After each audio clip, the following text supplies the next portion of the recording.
flag was still there. Oh, say does that star-spangled banner yet wave?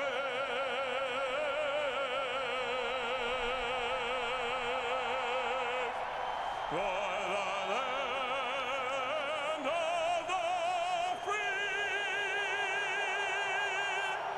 and the home of the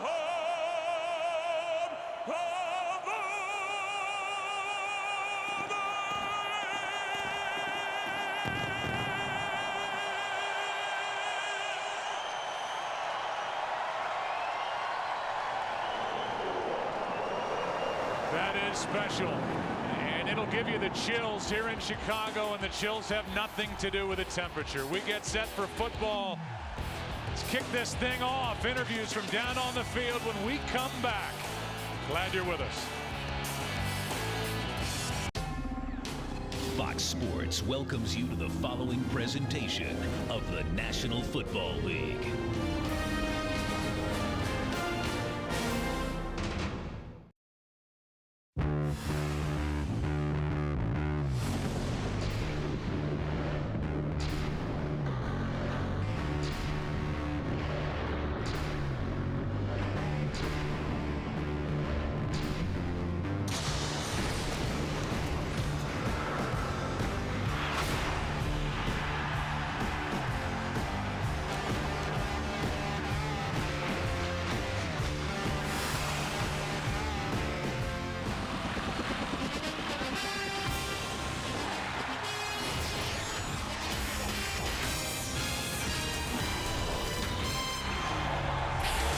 These two franchises have been banging heads for 90 years. Let's go down to the field. Here's Pam Oliver with Clay Matthews. Well, Clay, we've all noticed it, the sky-high confidence of the Green Bay Packers. Explain what's fueling that. Our play, really, we've been playing some great ball lately. Defense, offense, special teams, and we look to continue that today. Appreciate it. I'll let you go. Now for more on the Bears, let's go over to Chris Myers with Brian Urlacher. All right, Pam, this close to kickoff, Brian, describe your emotions this scene with your rival. I can't describe it. I'm just happy to be here. You know, it's been a long week waiting for this day to get here. We worked hard all season to get a chance to play in this game. We're really excited. All right, good luck, all right? Thanks, Chris. Take care. Let's go back up to Troy and Joe. All right, Chris, thank you, and thanks to Pam and for the two guys for stopping by. It's cold. It's been colder. 19 degrees. Wind 8 miles per hour. It feels like 8. James Starks is waiting for it. The rookie. And Gold will kick it away. Who's going to the Super Bowl from the NFC? Good directional kick. Starks stumbled at the start, and now down he goes. And for all the talk about this field and the NFL trying to say it's in great condition, Jay Glazer, Troy talked about it, and Starks on the first play of the day goes down. Well, these teams have both been talking about it all week as long. A lot of people would think that it's just the visiting team, the Green Bay Packers, that it would be of concern to. But a number of Chicago Bears have been talking about the conditions of the field all week also. Green Bay starts at the 16.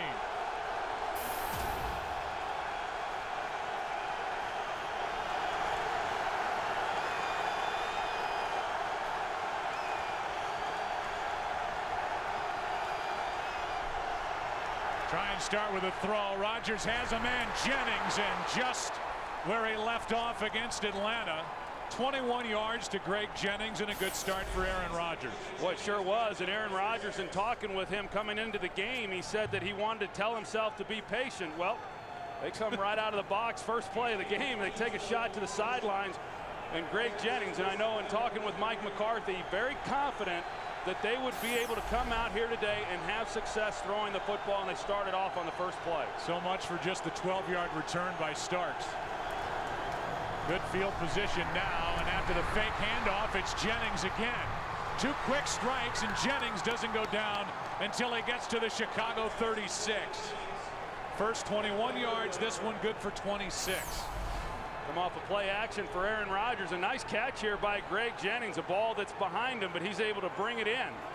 a heck of a start here after just 2 plays. Say that again, though. Aaron Rodgers told us last week he wanted to be aggressive in Atlanta. Here against Chicago, he wanted to stay patient, take little chunks of yardage as he did in week 3 here in a loss. Well, he's dropped back twice and he's found 85 twice. And what's happened is, coming off of last week's game where he was on fire against the Atlanta Falcons, here after 2 plays, he feels like it's business as usual. Here is Starks' first carry of the day, and the rookie does not go down. He's been impressive since he's had a chance. He went through Lance Briggs, picked up 6. So a very good start here for Green Bay on the road. 3rd meeting between these two sides.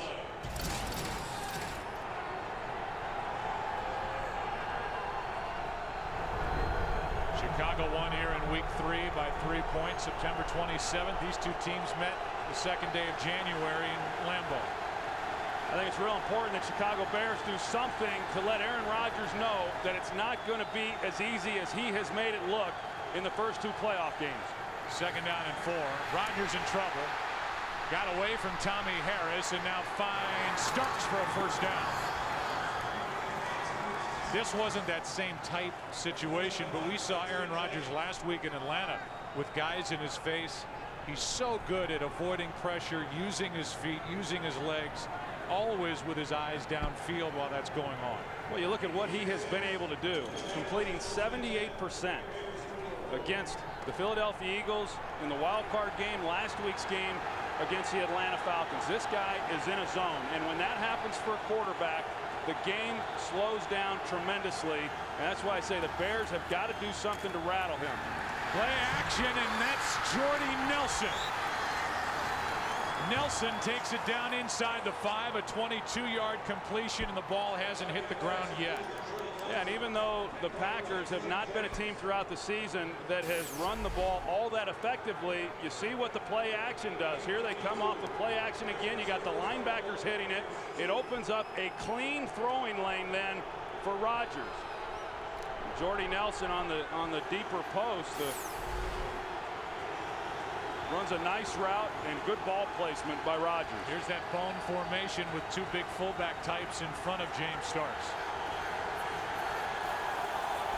Kuhn and Quinn Johnson. Here's Starks, and James Starks takes it to the 1. James Starks does not have a touchdown. He has burst onto the scene, had that big debut in a way in Philadelphia, and here is B.J. Raji, the nose tackle, who was in at fullback in goal line situation last week at Atlanta. He's in there now. And he's letting the official know that he's ineligible, meaning he can catch the ball if they decide to throw it to him. I think he's there for one reason. To block for John Kuhn. They fake it to Kuhn, and Rodgers will take it to the edge. Touchdown! And what an impressive start to this game for the Packers.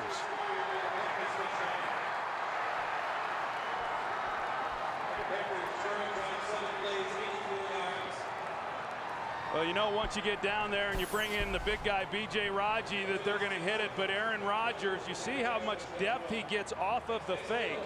And because he got so much depth, they were almost able to make a play on him before he got to the goal line there. It was Daniel Manning that had a shot at him. A pretty good call there by Mike McCarthy, knowing that the Bears would be overselling, trying to stop the run, and rightfully so, and then getting Rodgers out the back door. What a drive for Aaron Rodgers. 4 for 4, 76 yards, 3 completions of over 20 yards. And oh, by the way, he can run too. Got to the edge, got it inside the pylon. And a strong start for the Pack here in Chicago.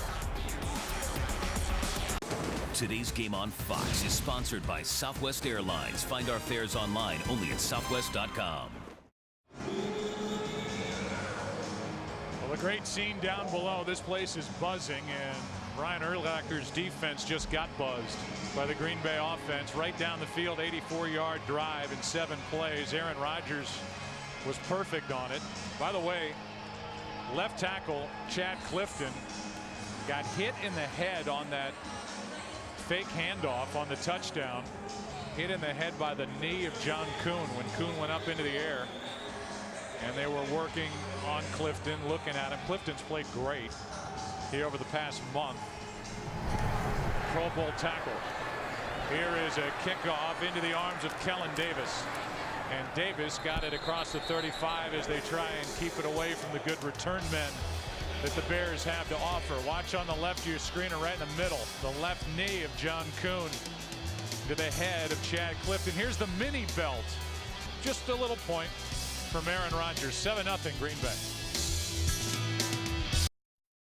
Today's game is sponsored by Bud Light. It's the sure sign of a good time. Here we go. Well, what will the answer be on the part of the Chicago Bears offensively? And they're looking at the neck. They're calling it a stinger at this point for Chad Clifton. But right now the spotlight's on number 6. Jay Cutler, who was terrific against the Seahawks here a week ago. Down 7-0 at home. And starting at the 37. The late handoff, it's Forte. Desmond Bishop right in the middle of it makes the play a gain of 2.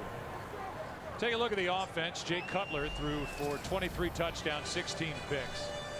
Much better than a year ago. His Pro Bowler is Devin Hester, but he is a Pro Bowler because of what he does in the return game. And Troy, this offensive line settled in after the bye week. They're not outstanding, but they've been much better than the start of the season. And as that offensive line got stabilized, that's really when we saw this offense begin to have a little more production. Here is Cutler, has to step up, and he drops it off to Forte. Room to run, and Matt Forte is down inside the 40. 24 yards until he's brought down by Nick Collins.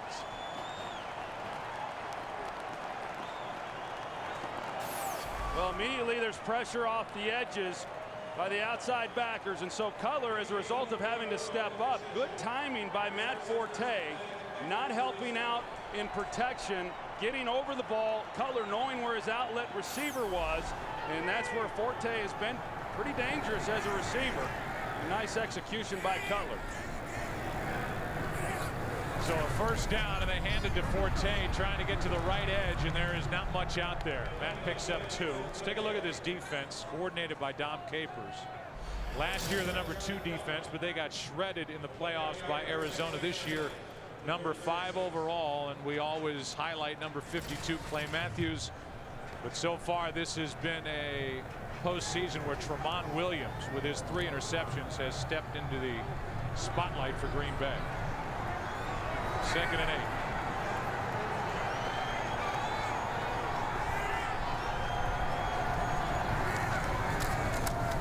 Fake the handoff.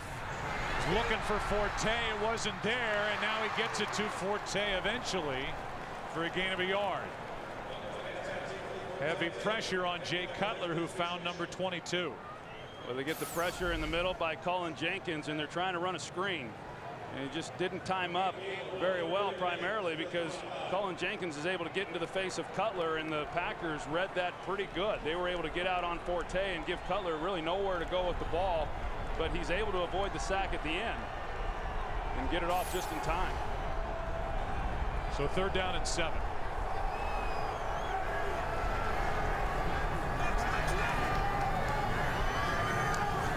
Blitz coming from Green Bay, right up the middle. Bears pick it up. Open, but overthrown is Devin Hester. Cutler had him, and Cutler's bent over with his head down, saying, I just missed an opportunity. He sure did, because Devin Hester runs an excellent route here. He's able to get Charlie Pepper, the safety, turned around, and if he's just able to lay it. I saw Jay Cutler in warm-ups, and when he gets in trouble, he throws the ball high. He was throwing the ball high in pregame warm-ups, and he let that one sail on him as well. Hard to throw sometimes in these conditions if you're not able to get your hand warm, whether that factored into it or not, but a missed opportunity. Bears pass on roughly a 53-yard field goal try. And instead, it's Brad Maynard who knocks it out of bounds. It'll be placed at the 10. So back to the field, Brian Urlacher. Maybe more importantly, Aaron Rodgers, who is still hot. Today's game is sponsored by Toyota. By Sprint, the Now Network. And by Pizza Hut. Large pizzas are just $10 and mediums are just $8. Great prices every day. Well, we showed you the injury to Jack Clifton when he got knocked in the head, and so because of that, TJ Lang is now in. He's out at left tackle. Second-year pro out of Eastern Michigan. So the Pro Bowl left tackle is out for Green Bay. And a big hole on the left side for Starks. And James Starks carries it for 16 yards. Harris and Tillman on the tackle. You see the block here by Darren College, the left guard, and he's able to collapse it. Anthony Adams, they double up on him. And they get Andrew Corliss up on the linebacker as well. I mean, just a nice job there. Good hole for James Starks to run through that. That's a concern with Chad Clifton out of the lineup because they knew that they were going to have to give help to Brian Balaga. They trusted that Clifton would be okay. Now, in protection, they may have to try to give help to both sides. Rodgers throws, and it's another completion. On first down, about 9.5 yards to James Jones. We've seen already Julius Peppers switch sides. On that first play, the run by Starks, Peppers was at left end across from Balaga, the rookie. The last play, he came back to his usual right side, working across number 70. TJ Lang just into the game.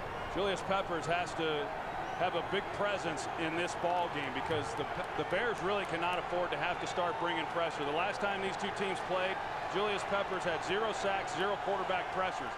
It has to be a different story in this one. They gave James Jones 10, so it was a first down on that previous completion, a 1-yard carry by Starks. So let's look at this group offensively. James Starks, the rookie out of Buffalo, and a find in the 6th round. Guy who didn't even play his senior year because of a shoulder injury. You saw Greg Jennings, first-time Pro Bowler. He's had a terrific year, but they are deep on the outside with regard to personnel, and now it's TJ Lang at left tackle. Well, they seem to always have a different guy step up each week and have a great performance. Maybe today it's going to be TJ Lang. Second down and 9. Handoff is to Brandon Jackson, and no trouble running it. Jackson has enough for a first down. Daniel Manning on the stop. And now we look at this defense. Number 9 overall. They were number 4 in points allowed per game, and they're the 2 Pro Bowl linebackers. Chris Harris is playing with a left hip injury that he suffered against the Seahawks.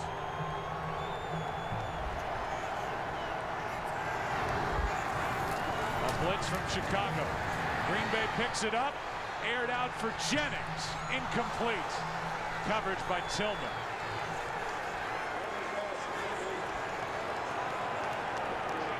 Julius Peppers, he's able to get around the edge, and he's the guy who's able to put the hit then on Aaron Rodgers. You can see right at TJ Lang is where he lined up this time, Joe, and he comes low. Didn't look like he got much of a hit on Rodgers, but maybe the way that Rodgers twisted as he was going to the ground. That's a first incompletion thrown by Rodgers, and Rodgers looked to be in some pain after going to the ground awkwardly.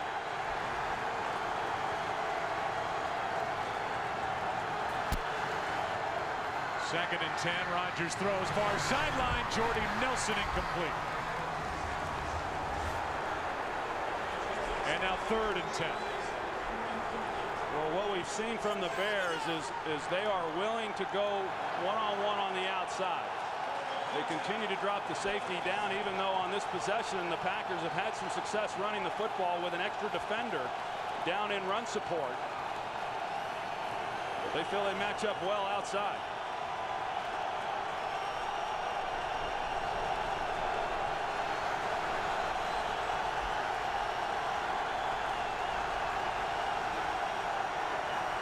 Third down and 10. Rodgers drops it off for Cohn, incomplete.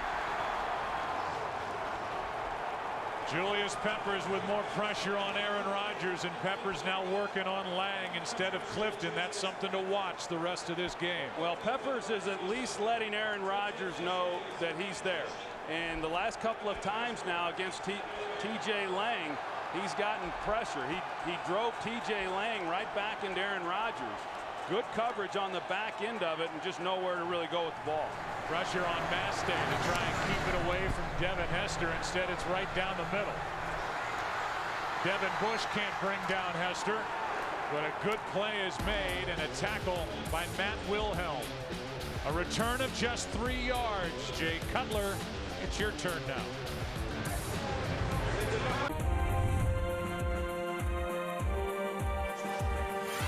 When you're the head coach of the Chicago Bears, there are priorities, and that was the priority that was told to Lovie Smith. If he didn't realize the significance of this rivalry that dates back to George Papa Bear Hallis and Curly Lambeau, he knew it when he got hired. He's 8-6 in his career against Green Bay, and his first head coaching victory was week 2 back in 04 when he beat the Packers. Now these two go head to head. Second playoff game as Chris Williams moved early. Offense number 74. 5-yard penalty.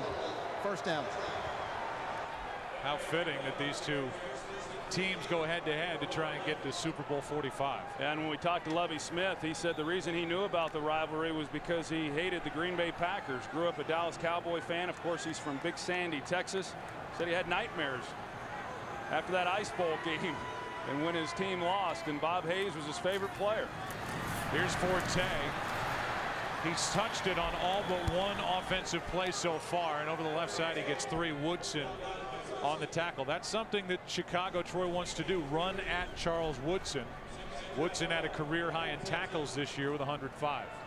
Yeah, and that surprises me a little bit, to be honest with you, Joe, that Mike Martz would say that's the guy that we really feel that we may be able to have some success running the football against, because Charles Woodson, as we know, that's when he's really at his best, is when he is a tackler around the ball. He does a great job of forcing fumbles, plays like a linebacker. I don't know how much success they'll have doing that. Second down and 12. Forte picks his way through that defense. Hawk on the stop, a gain of 7. Makes it a more manageable third down coming up.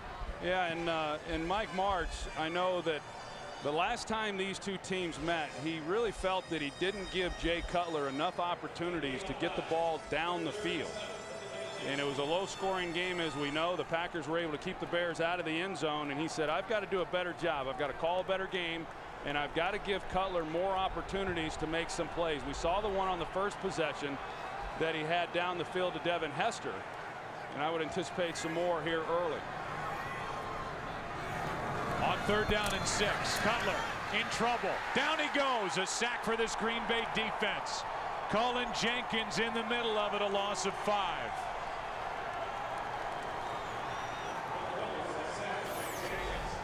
You're going to also see the pressure here. It comes from the outside, and as soon as Cutler then starts to step up, that inside pressure because of where Clay Matthews came from, he's there then to make the play. So a sack on third and 6, Jenkins and Matthews. And now the punt from Maynard with Tremont Williams waiting for it. Has a little room in front of him.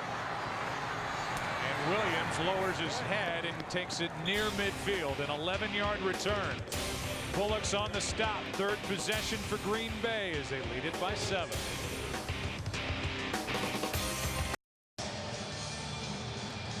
When you think about all the great quarterbacks around the NFL, Tom Brady, Peyton Manning, Drew Brees, the run he was on last year, winning it all, it's oftentimes up to the other team's offense to play keep away and try and keep that hot other quarterback off the field. And that's the category that Aaron Rodgers has thrust himself into this postseason. He keeps it here, has time, and finds Jennings, who's to the 30. 21 yards, another 20-plus yard completion. That's his 4th of this game. And you look at these numbers, and this is why I say that. A 98.4 career regular season quarterback rating, best ever. See what he's done in the postseason with a 129.4 rating, highest in NFL history. His first ever postseason pass last year, an interception. Since then, 10 touchdowns, no picks. And he has made it at times in the month of January look simple. James Starks over the right side picks up 3. Urlacher forced him out. Well, and he's off to another good start here in this game, Joe. And you know, if he continues, we're going to be referring to him as Mr. January. I mean, it really is pretty remarkable how well he has been able to play. And I think what would be concerning for the Chicago Bears is if he's got shots down the field, he'll take them. If he doesn't have them, he's very patient. You don't see him throwing the ball into a lot of crowded areas. And even when he does, he's very accurate with where he's putting the ball. Makes Second great down decisions. and 7, and Starks breaks the tackle. He has picked up some tough yards. First guy there was Tommy Harris. Chris Harris there for the tackle, a gain of 1, and Greg Jennings had limped off that previous play, so he was on the sideline. Now on a 3rd and 6, Jennings back on the field. He has been Rodgers' favorite target so far.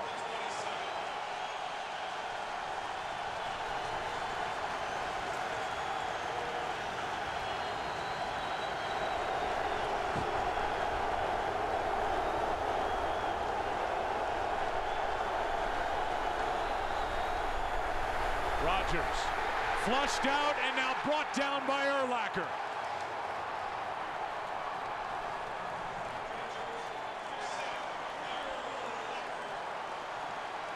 The Bears wanted to be real careful as to when they brought the blitz, but you see Urlacher here. He's going to get around all of the clutter, and he's able to come in on Aaron Rodgers. Aaron feels pressure, and as we've seen so many times, tries to escape the pocket, but not before Urlacher's able to get there for the sack. That's a loss of 8, and that knocks Green Bay out of field goal range. So Mastay will show us what he can do. Directional punting. It's Jared Bush downfield, keeps it in play and well covered by Green Bay. Underwood's there to tap it down. It's a 32-yard punt over the head of Devin Hester. And Jared Bush is the one Number downfield. 58. Half the distance of goal from the end of the kick. First down. That's against Rod Wilson of Chicago, so that will march it even closer to the Bears end zone. And now Dom Capers in that defense will try and make something happen with Chicago's offense out there. Well, what a great job there by punter Tim Mastay. The last time these two teams met, 8 times he punted. 4 of them he put inside the 20-yard line. He had a bye week last week, Joe. He didn't have to punt 1 time in that win against the Falcons. But I was watching him in pregame warmups. He does a great job. Didn't happen there, but he does a great job of getting the ball to spin and bounce backwards instead of forward towards the goal line. It's Forte, gets out of the end zone and picks up 1.5 yards. So we talk about special teams, Troy. You and I talked about it during the pregame. You think about special teams and the advantage that Chicago should have because of the presence of Devin Hester. Mastay just hit a beauty. And Chicago's backed up. Also down 7-0 after 1. Back after this, right here on Fox. Ball's inside the 4 as we start the second quarter. Second down for Chicago. Dom Capers, the defensive coordinator of the Green Bay Packers, trying to make the bad Jay come out, the bad Jay Cutler, when he has turned it over. He's thrown 9 picks in 4 games against Dom Capers and the Green Bay Packers in 2 seasons. Cutler in trouble and just got rid of it. Matt Forte was there in the area. That avoids a sack, which if it happens in the end zone, a penalty happens in the end zone, it would be a safety. Well, the Green Bay Packers go with 4 down defensive linemen, anticipating that the Bears are going to come out and run the football. Of course, there was the change of the possession there because of the end of the quarter, and Mike Martz recognizes that, realizes their best opportunity there is to get the ball down the field off of a pass. But the Packers still able to get pressure on Cutler. Playing conservatively and trying to just get a little more yardage for the punter. It's Forte. Matthews wouldn't let him go.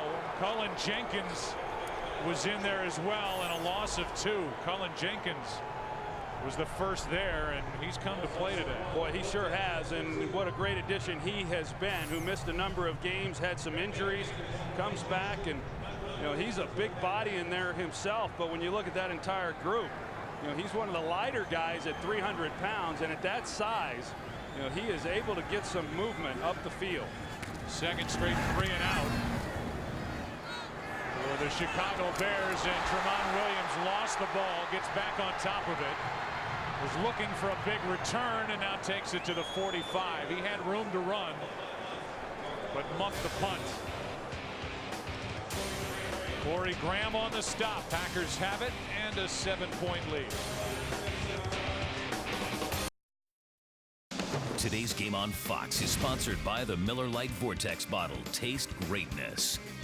By New Line Cinema's new comedy Hall Pass, in theaters February 25th. And by GMC, the official vehicle of the NFL. Green Bay with good field position for the second straight drive. They start inside the Chicago 45.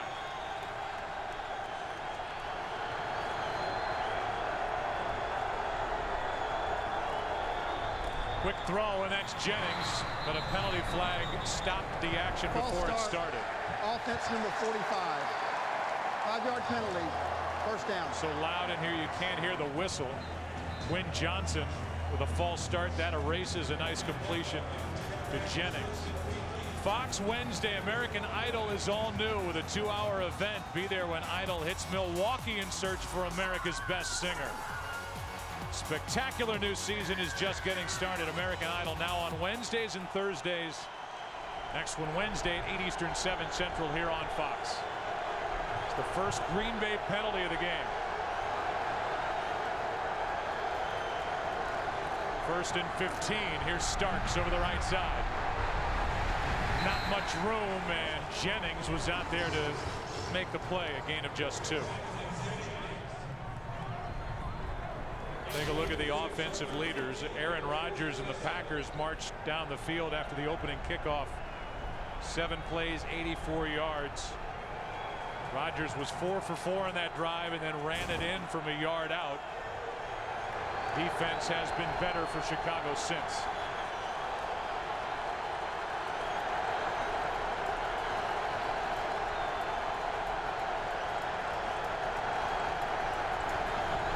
Second and 13. Brandon Jackson out of the backfield has a first down. We've talked about the footing, and Brian Urlacher slipped a bit. Brandon Jackson went right around him for 16 yards. Well, and that's what I was talking about a little bit earlier. You're going to see Urlacher here. They're in that 2-deep shell, not going to give up anything down the field. And Aaron Rodgers showing patience in knowing that they've got the outside receivers double covered. And that then means that Urlacher has to be able to make a play on Brandon Jackson. So it turns into a significant gain just by checking it down. Just a good move. I'm not sure Urlacher slipped at all. Here's Starks with room to move. And James Starks in this running game has had a good start to this game. 13 yards for the rookie out of Buffalo. Yeah, we've talked about James Starks here over the last couple of weeks, and you know, a guy who's got a lot more ability than what you would think for where he went in the draft. And I know this Green Bay Packer organization is awfully excited about him. Once he got healthy and got a chance to get out on the field, he's made some good things happen. This drive, as were the last 2 without Chad Clifton. Pro Bowl left tackle. TJ Lang is out there. Clifton is in the dressing room with a stinger. That's what they're calling it at this point. Rodgers with good protection floats it for Jordy Nelson. He gets hit by Charles Tillman, but not until he's inside the 5. 15 yards to Jordy Nelson. Well, Major Wright, the rookie, he's going to drop in trying to give run support here. And because of that, it opens up in behind him. Aaron Rodgers could have hit Nelson earlier. Instead, he decided to hold on to the ball and then hit him once he cleared Major Wright. Just a matter of Jordy Nelson then winning on the one-on-one matchup.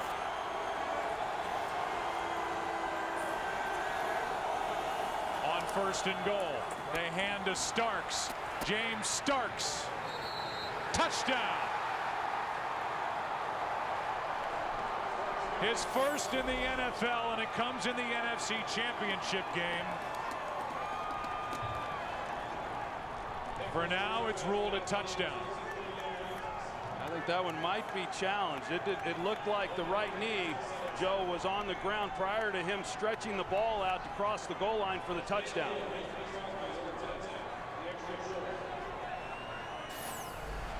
I look to my left, and Mike Pereira, former head of officiating for the NFL, has his arms up signaling touchdown. He believes that would be a wasted challenge. Well, and Lovie Smith agrees. Packers are 2 for 2 now in the red zone, and they lead 14-0. A lot of the running game, and it's number 44 with his first ever in the NFL. Briggs trying to drag him backward. Huge smile on James Stark's face. Why not? Up 14.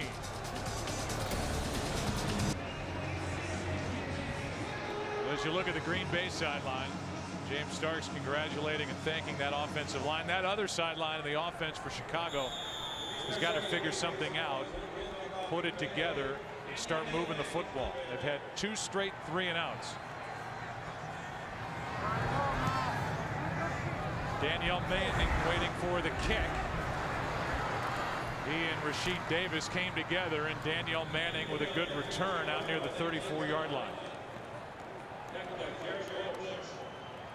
And so now we welcome you inside our broadcast booth here at Soldier Field. Joe and Troy. And Troy, we thought advantage in the special teams was going to fall Chicago's way. Pretty big punt by Mastay. Well, it was big because you pinned Chicago then inside the 5-yard line, and offensively you're unable to do anything with it. And so then when the Packers get the ball, they only have to travel 44 yards to get their second touchdown of the game. That's asking your defense to do a lot. Chicago defensively, when you're giving the ball to the Packers across midline. Here's Cutler with all day, slings it, has a man wide open. Johnny Knox, big play, and the Bears needed it. 24 yards to Johnny Knox. That's really what they needed too. They need to get something down the field. Johnny Knox is able to get separation, and Cutler puts it out there on the sideline for him. But those are some of the chunks that they're going to have to be able to get. So far, they've just not really been able to get a lot going down the field. But immediately come out, take a shot. Same route we saw Hester run in the first quarter that they failed to connect on. That's Hester in motion. Cutler moving to his right. Misfires for Devin Hester. Second down and 10. Devin Hester, who has been turned into a wide receiver 2 years there, didn't return a kick for a touchdown. That was really his calling card in the NFL. That got him the big contract. Now he's back splitting time and watching other guys blossom as receivers. The main guy, Johnny Knox. But the return game for Hester has picked back up. 3 punt returns for a touchdown this season. Blitz coming from Green Bay. Out of the backfield, Chester Taylor. And Chester Taylor makes a move and fights for a first down. Ball popped out, but he is ruled down in a completion and run of 12 yards. Well, this is one of the things that Mike Martz talked about coming into this game. One of the things that they felt they could have some advantage on. You see here Chester Taylor. They collapse it. They bring the blitz with Nick Collins. They get the ball into his hands, and now he's just got to try to make somebody miss. But the last time these two teams played, the Bears did not handle the blitz packages very well at all. And that's going to be a key. That time they're able to, and they get a nice game. This is the deepest the Bears have been inside Packer territory all game. Cutler, Hester, overthrown. Got in front of and then behind Tramon Williams, who's been so good in the playoffs. Incomplete. That's a good call right there by Mike Martz, because Hester is open on the route. And if there's a way that Cutler can throw this ball towards the pylon and not so deep to the corner, and just allow Hester to get separation then from Tramon Williams and go get that ball, they're able to make a nice play, possibly a touchdown. Instead, it's an incompletion. Play clock is at 5.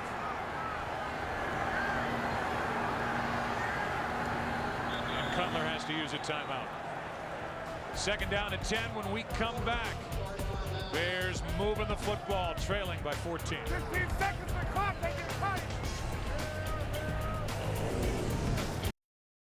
Today's game is sponsored by the Chevy Silverado HD, Motor Trend's 2011 Truck of the Year. Live and in color from the Chicago, Illinois. Second quarter, there's Chad Clifton, who is now working out on the sideline. He was in the locker room. That's got to be considered good news for the Packers. Right now, good news for the Bears is they're moving. And Cutler has time, finds Rasheed Davis. And Davis has a first down at the 18. Blaine Matthews on the stop. A flag is down. 10-yard penalty, second down. And it's a hold against the Chicago Bears, which eliminates the play. Well, the Green Bay Packers, they brought a lot of people on that one. They brought the linebackers off the edge, and then Sam Shields from the corner position, who there was no way he was going to be able to get to Cutler in time, opened up a nice place then for Cutler to go with the football, but all for naught with the holding penalty. We didn't hear from Terry McCauley who was guilty. Instead of a 1st and 10 at the 18. It's 2nd and 20 back at the 41.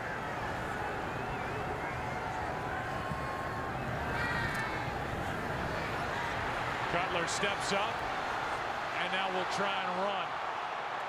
He ran for 2 touchdowns last week and he gets smacked by Eric Walden.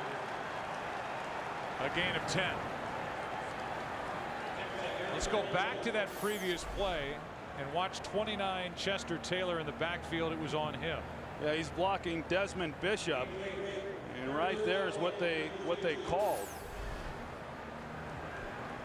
Well, Jay Cutler, he hurt them in the first game, going back a while to week 3 with his ability to scramble. But that time with a 3-man rush, just nowhere to go with the ball. Hard to find somebody open with 8 guys in coverage. Rush for 37 yards in that first meeting. Cutler just slides. Eric Walden is out there, a gain of 1, so now 3rd down and long, and that could be a killer holding penalty.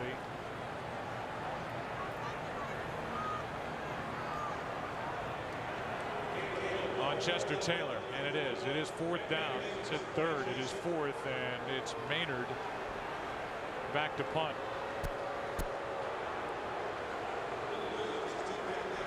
So it eliminated a 1st down, made it 2nd and 20, and the Bears couldn't do anything with it after that. Pass on a 49-yard field goal try, and Maynard toward the corner. It is covered downfield, and it'll be a touchback. Corey Graham was down there but had that right foot, it looked like, right there on the goal line. Touchback. Packers will start at their 20 up 14.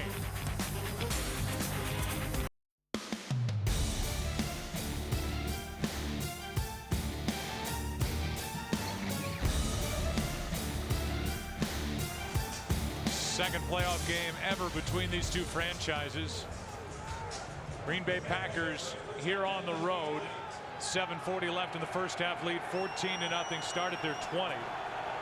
The Bears just passed on a 49-yard field goal try for a punt that netted just 11 yards of field position. From the 20, it's Starks. And another huge hole to run through for James Starks as he picks up 10. Major right on the stop. Super Bowl Sunday is going to be a good night with a Bridgestone Super Bowl 45 halftime show starring the Black Eyed Peas. Sunday, February 6th, only on Fox. Well, you look at this game right now, Joe, as much as the Bears are struggling offensively to really get anything going, if the Bears are going to be able to turn momentum and get anything going in their favor, it looks like the defense is going to have to create some type of takeaway and give the ball back to their offense with a short field. As of right now, the Packers are averaging over 8 yards per play. Rodgers can run. He's got a first down and more as he outruns Lance Briggs. Into Chicago territory, out at the 45, and it's a 25-yard run by Aaron Rodgers. You've got to be able to contain him. They do a nice job on the back end of it of not giving Rodgers anywhere to go with the ball. He didn't like it. and then he is able to escape. And it's hard to do when you're not able to control the rushing lanes with your defensive front. This is a guy who's able to get out of the pocket and pick up big chunks of yardage with his feet. That was not a big part of your arsenal in your Hall of Fame career. Unfortunately not. 25 yards, and now Starks keeping it on the ground this time, and Starks gets nothing. Tino Isamoa on the tackle. It's absolutely demoralizing for a defense because, one, you know that they're dropping back to throw the ball, and you hold up, and these are a talented group of receivers that you're having to try to cover. And when you're able to get underneath the throwing lanes, and then for the quarterback to scramble and get the kind of yardage that we just saw Aaron Rodgers get, I mean, that is really disheartening for a defensive unit. 2nd and 10.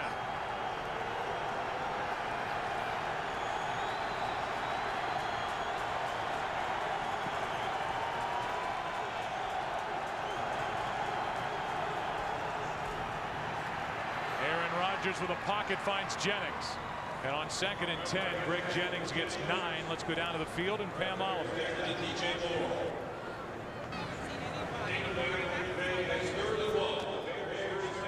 Having trouble with our wireless microphone from down on the field on this cold day here in Chicago. It's 3rd and 1.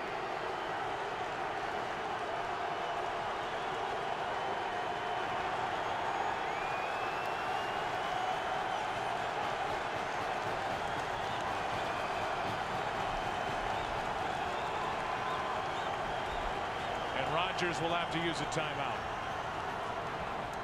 Neither team has converted on 3rd down so far in this game. Packers 0 for 2. Timeout Green Bay, 3rd and 1.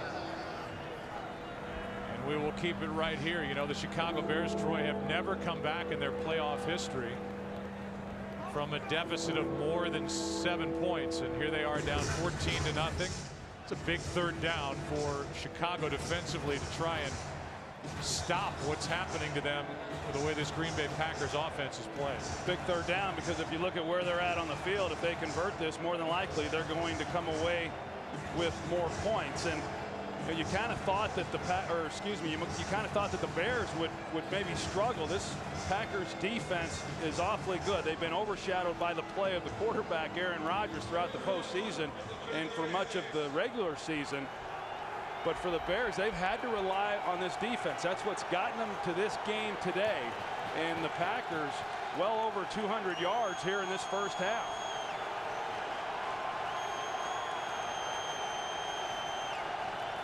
On 3rd down and 1, it's Starks, and he doesn't get it. Lance Briggs, the first guy in to make the play.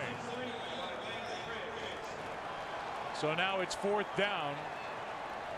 And it's Mastay, the punter, onto the field. Well, that's a big stop for the Chicago Bears. Lance Briggs, he attacks it coming downhill. They're unable to get alignment off to him. The Packers are, and then he's able to make a tackle on Starks. That's not easy to do, but a big play. Oftentimes when you need a play defensively, how many times have we seen Lance Briggs be the guy who makes it? Headed to another Pro Bowl as Hester will stay away, and Mastay with a good punt, but it checked up and went backwards so far that instead of starting inside the 10, by the time it's touched, it's out near the 11. You look at how this season started for the Chicago Bears leading into their bye week. These are actual headlines. They were 4-3, but Troy, all of the issues that they had on the offensive line, you thought, well, this is going to be a lost season. We talked about the hot seat for Lovie Smith, but everything settled down after that bye week. Yeah, it was like it was 2 different seasons for the Bears. There was the first 7 games prior to the bye week, and then there was everything that happened after the bye week. In the last 9 games of the regular season, a far different team than what we saw through the first 7. On 1st down, thrown off his back foot. The pass is incomplete. And good coverage out there on Forte by Desmond Bishop.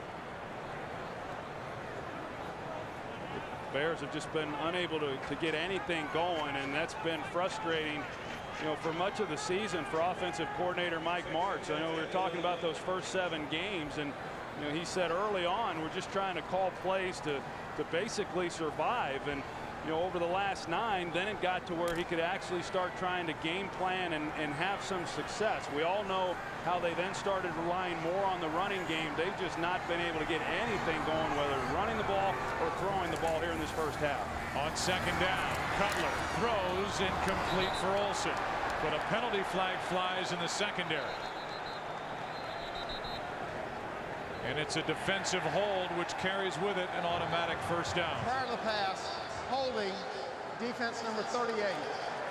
5-yard penalty, automatic first down. They get Tremont Williams. Yeah, right in the slot, and he can engage there up to 5 yards, but then you've got to be able to let him go. That's a good call there by the official. It's the tail end of it, and able to get pressure there on Cutler, knock him down again. That was Eric Walden who was in there to lay the hit on Cutler. He sacked Cutler 3 times in that January 2nd meeting at Lambeau. Yeah, that was kind of his coming out party.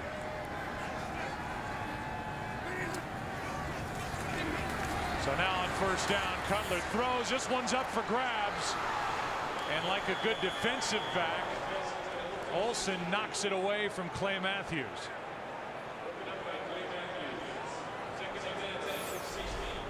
Well, Cutler has another guy right in his face, and you're going to see as he's trying to turn this one loose, immediately he's getting hit by B.J. Raji, and as a result of that, the ball flutters on him. That's a great job by Greg Olsen, because as we've seen so many times, when the ball's in the air, these Packer defensive backs and linebackers, they do a great job of attacking it and making the interception, but Greg Olsen's able to keep that from happening.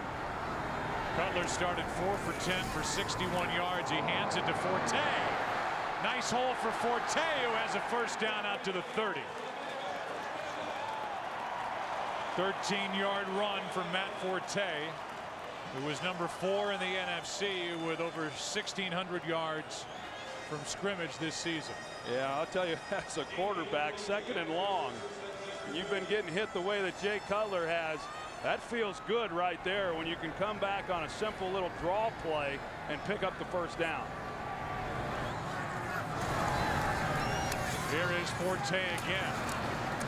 Forte is knocked down by Bishop. You know, we talked, as we look at Jay Cutler, who's got blood on the elbow area of that right sleeve. We talked last week about the job of the outside linebackers, Troy, for the Green Bay Packers, and coached up by Kevin Green. The inside guys, Bishop made that last play. They're coached by Winston Moss, who's the assistant head coach. Yeah, and he's done an excellent job as well. Actually, the entire staff has. We talk about Mike McCarthy, who I've been saying I believe should be the coach of the year. All of these assistants, they've had a hand in that. Trying to set up a screen, and somehow Cutler and all those bodies. And a gain of 3. A.J. Hawk made the stop. I think the Packers are one of those teams that they're hard to screen against. I mean, you do it because you've got guys like Clay Matthews and Charles Woodson, of course, when he's coming off the slot, and they can get the pressure on the inside, but they react so well to the ball. They're so fundamentally sound. In fact, that's what Mike Martz talked about. They've actually gotten simpler within their scheme as the season has progressed, but they play the scheme so well they're rarely out of position. We will be at the 2-minute warning with a 3rd and 7 coming up for Chicago, trailing here at home, trying to get some energy back in this building.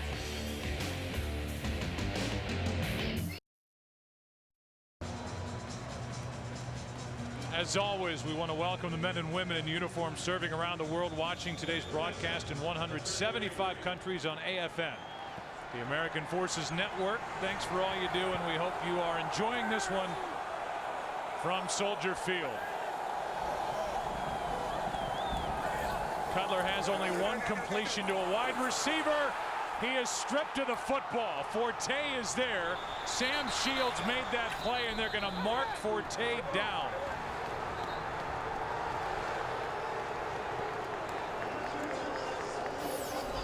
Well, this is the wrinkle that Dom Capers has decided to go with in this game. We've seen Sam Shields now come a couple of times as a corner blitzer. We saw it earlier, and Cutler was able to get it out, but they called the hold on Chester Taylor. This time he's able to get home, and then he knocks the ball loose as he comes in for the sack. because we're inside of 2 minutes, the only player that can then recover and advance it is the fumbling player. So because Cutler didn't pick it up, at least Forte, who got on top of it, avoided a turnover. But they marked the plate dead back in the spot of the fumble, and it's going to be a punt from Chicago. There's Don Capers, who's doing another good job today. Yeah, he sure is, and he has now for the last couple of years in being the architect of this defense, and he's put together some good ones over the years. And you know, when you talk with him, he's going to have a different wrinkle. He's pretty tight-lipped. He doesn't like to reveal what it is that he's going to be doing. But we've now seen Sam Shields, and that's the little twist that he's not shown much of, you know, here over the last half of the season. But he's been able to get him home now a couple of times. You know, in visiting with Dom last night, he was saying that the thing that he's most proud of is that when the team has had to win the last 4 weeks, the last 2 games of the regular season, of course, the first 2 playoff games, his defense has played its best. Green Bay just used their second timeout. Plenty of time on the clock as Maynard will punt it. Tramon Williams waits for it.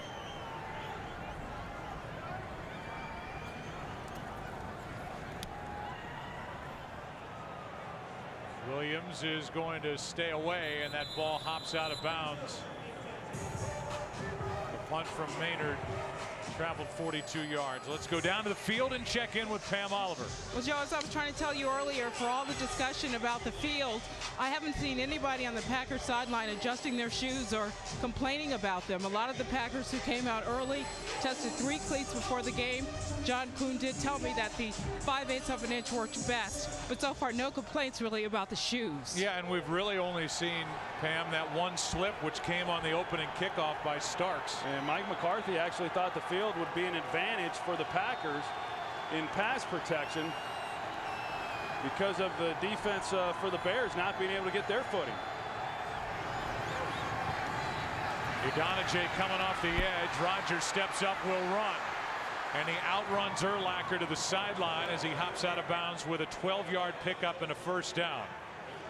This February, see NASCAR's biggest race like you've never seen it raced before at the newly paved Daytona International Speedway, where drivers can now go 3 wide. Sure to be the most competitive and exciting Daytona 500 in recent history. NASCAR on Fox season begins with the running of the Great American Race, February 20th, 2 Sundays after the Super Bowl, only on Fox. 1 timeout left for Aaron Rodgers, who throws low, trying to get it to Greg Jennings along the sideline. You know, this first half here for Aaron Rodgers hasn't been quite as sensational as what we witnessed last week there in Atlanta, but even that throw there, his worst of the first half, only his 4th incompletion here this afternoon. And he talked about it coming in that the Bears were going to have to be able to do something to get Aaron Rodgers out of his rhythm, and they just have not done it.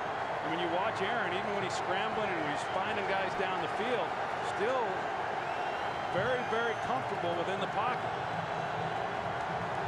Packers have already rushed for 103 yards in this game.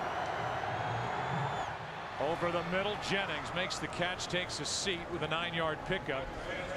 Donald Driver, rather, and he is now on the board with his first catch. Driver, who is kind of the old pro around here, knowing that you don't get these opportunities very often, as Rodgers, with a quick snap count, plows forward, has a first down. I mean, the energy, Troy, in this building, which was loud. I mean, the loudest it's been so far, really, was during the Star Spangled Banner. You're right. You're right. And you look around, and these fans are you know, they're wanting to have something to cheer about, but the Bears just haven't given them anything to do that. Backpedaling as he throws low, and there's a turnover off the hands of Driver and into the arms of Briggs. A low throw, and it's turned into an interception. Aaron Rodgers is wondering what the heck happened. You know, a low throw, you know, tough catch there for Donald Driver, and you saw that Driver was being kind of casual about it after he was unable to catch it. Not a ball that you would expect to be intercepted, especially considering, you know, how much space he had between him and Lance Briggs, but Briggs being able to make then the reflection for the interception. That goes down as an interception. for Aaron Rodgers. It might be exactly what Chicago needed. Backpedaling as he throws. This is Forte. Cutler hits him across the middle, and Matt Forte is out of bounds with a nice gain of 17. Got a good block from Devin Hester. Yeah, this crowd's starting to get excited now, and you talk about momentum shifts in a game like this, and the Packers methodically moving the ball, and the Bears couldn't afford to give up any more points there before the end of the first half. And you give the ball right back to the offense, you come back, and this would be huge for the Bears to be able to come away with any kind of points here before the end of this first half. That for Aaron Rodgers was his first interception thrown in 119 straight postseason passes. Will it turn into something big for Chicago? Knox downfield, the rookie Shields makes the play, and Sam Shields returns the favor. This kid, who was a college free agent, Sam Shields, played corner only 1 year, has been terrific. He was terrific right here as well. He's in great coverage. He's a hard guy to outrun. As fast as Johnny Knox is, Sam Shields is every bit as quick, every bit as fast, and he goes up like the wide receiver right there at 5'11". He goes up, and he's able to make a play. Johnny Knox looked to be trying to locate where the ball was, is unable to make a play on that ball. And we talked about March wanting to take some shots down the field, but just an excellent play there by Sam Shields. They're going to review it. You could see a little movement of the football when Shields went to the ground. Sam Shields, a former wide receiver with good ball skills, up to grab it. It is a booth review here in Chicago.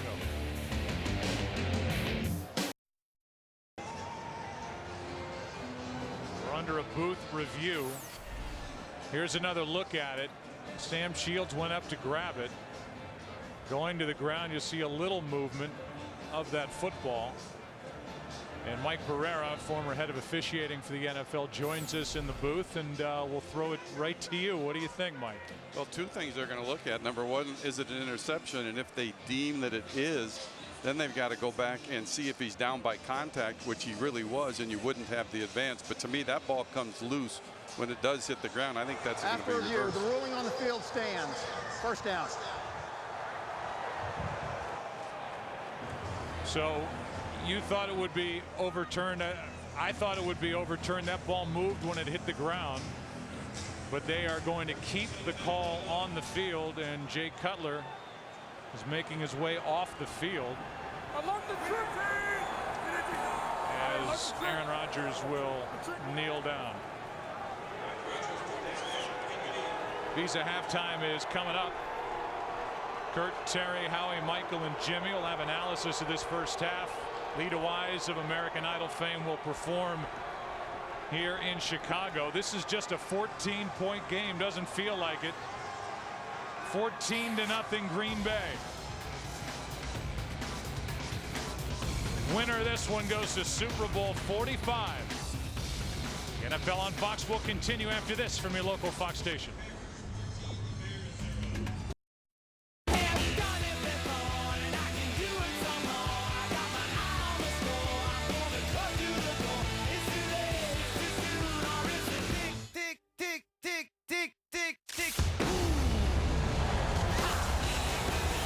Here's the score as we begin the third quarter here in just a moment. You can follow your favorite team all season long.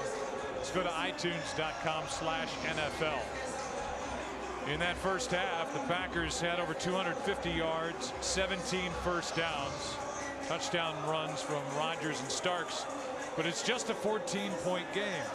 Doesn't really have that feel, Troy, but this game is well within the reach of the Chicago Bears if they can get something going. Well, and a good start would be right here with that guy, Devin Hester, having a great return. They got their big gun back there and their home run hitter in Devin Hester. Crosby kicks it away. And a chance to run for Hester. We'll try the near side. Now we'll try the far side. And Nick Collins made the play, but a good return of 24 yards by Devin Hester. Let's go down to the field and Chris Myers. Joe, moments ago, Jay Cutler, one of the last guys out of the locker room for the Bears, limping. He had a bloody elbow when he went in before the half, but Lovie Smith told me his knee is banged up. Todd Collins, backup, was warming up, but they're going to go with Jay Cutler.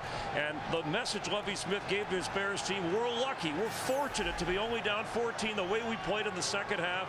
Don't panic, we can rally. Back to you. Well, they get to start from their own 40. Matthews makes the play as the ball is handed to Forte for 5 yards. I think if you look at that first half there, Joe, offensively for the Bears, the longest drive they had was only 35 yards. Just were unable to establish anything offensively. The Packers throwing them a little bit of a curveball defensively. Think back to the last time these two teams met. Dom Capers brought a lot of blitzes. He did not do that in the first half all that often, and I know March was wanting to encourage the blitz, but he hasn't gotten a lot of it. Here is Forte again. He's been busy, picks up a yard. Let's go down to Pam Oliver. Well, the Packers were a quiet, focused team as they headed into the locker room. I asked Mike McCarthy the #1 priority. He said offensively, we have got to maximize our possessions. Defensively, he said we have to keep them out of the end zone. Then he repeated it. We have to keep them out of the end zone, period. Joe, back to you. All right, Mike McCarthy, who is in his 5th year, he took his team to the NFC Championship game back in 2007. His 2nd year. He had Favre at quarterback. Now he has Rodgers. He's watching his defense on 3rd and 4. Deep drop by Cutler, and the ball looked like it bounced in. They're calling it incomplete finally. Hester caught it on a hop. And they get a short field because of the good return by Devin Hester and do nothing with that opportunity. Yeah, and they had a chance too. And we see that the knee honoring Jay Cutler, but one of the things that he has, a bad habit of his, is throwing off of his back foot. The protection actually was pretty good. They double up on Matthews, and he's falling backwards. And if he sets his back foot, makes a good throw to Hester, they got a chance to pick up that first down. Chicago's now 0 for 6 on 3rd down, and that's their 3rd 3-and-out. A drive that started at their own 40. Tremont Williams will stay away, and it is picked up on a hop by Corey Graham. Crowd wanted to see him let it bounce another time. Here is that 3rd down attempt. It has been a frustrating game so far for number 6. 14-0 Green Bay. Today's game on Fox is sponsored by Southwest Airlines. Find our fares online only at southwest.com. By the Ford F-150 and its 4 new engines. This is the future of truck. By Burger King, who reminds you to have it your way. And by Bud Light, it's the sure sign of a good time. Here we go. They got Cutler. I guess what was it, the oven? Little deep dish Chicago-style pizza. Cutler better heat up.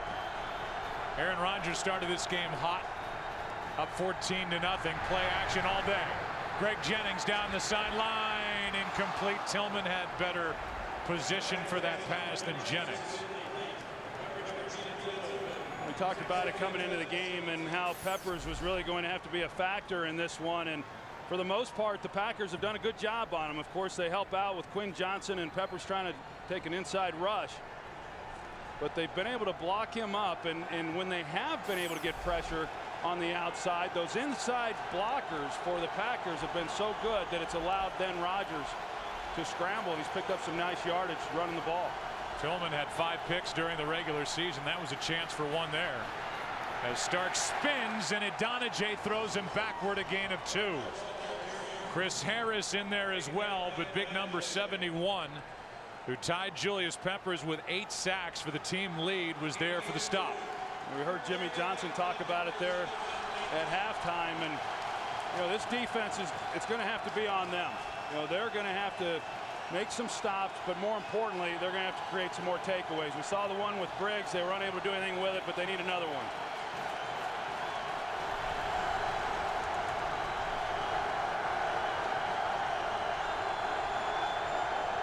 Crowd finally back in, and Rodgers fires for Jordy Nelson, a first down. Danielle Manning on the stop, but 22 yards from Aaron Rodgers on 3rd down. Bears go zone coverage. They play over the top. The Tampa 2 that we talk so much about. And the only guy that then is there to be able to make a play and keep that completion from happening is Lance Briggs. That's what Green Bay did to Atlanta last week. 20-plus yard plays at 6. And now Rodgers is heating up again. That's 5 completions in a row, make it 6. This time it's Jennings to the 40. Major Wright on the stop. Greg Jennings is having himself a nice afternoon also. Tim Jennings gets, he's in soft coverage, but this is looking like the way that the Packers opened up the game. He's come right out and see Rodgers deliver some pretty nice passes and moving the ball methodically right down the field. Number 2 in the NFC in receiving yardage during the regular season. Knocking on the door of 100 yards in this championship game. Here's Starks. Over the right side, does not go down easily. And James Starks is going to be marked down a yard shy of a first down. Let's go down to Chris Myers. Joe, over on the Bears sideline, the trainer went over and asked Jay Cutler about his knee injury. Jay got up on the bicycle, indicating if you can't go, you got to let us know. Now, Lovie Smith told me right before the start of the second half he wasn't sure at that point if he was going to have to go with Todd Collins or Cutler because of the injury. Collins is warming up, and the body language for Jay Cutler not good. Troy, Joe. Thanks, Chris. 2nd and 1 for Green Bay. Already up 14-0. This is Starks over the right side. Nothing there on the cutback. Tino Isamoa was in there with Urlacher. And so now 3rd and short coming up.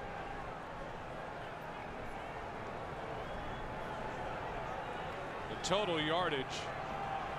Green Bay over 300 yards of offense. Chicago just over 100. It's 3rd and 1.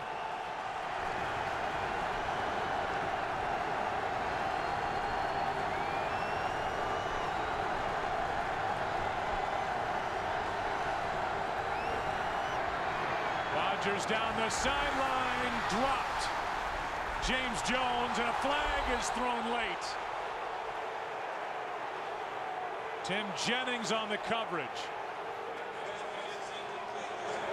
Pass interference.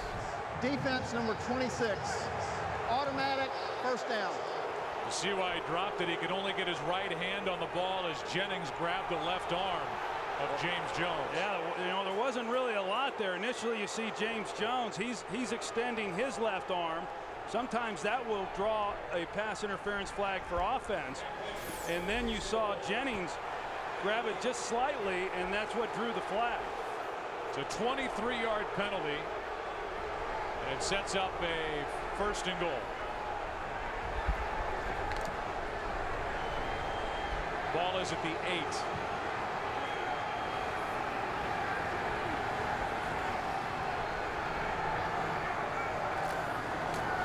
Starks takes it.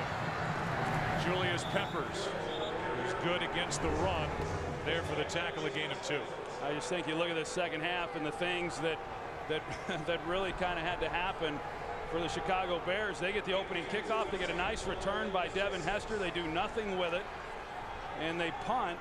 And you see the Packers just go right through this Bears defense. I mean, this has been the heart and soul of this Bears team all year long, but the Packers already in the early going of the 3rd quarter over 300 yards, almost the season averages that the Bears have given up each week. Now 2nd and goal. Rodgers keeps it, fires it back of the end zone, incomplete for Driver. Jennings on the coverage. 3rd and goal.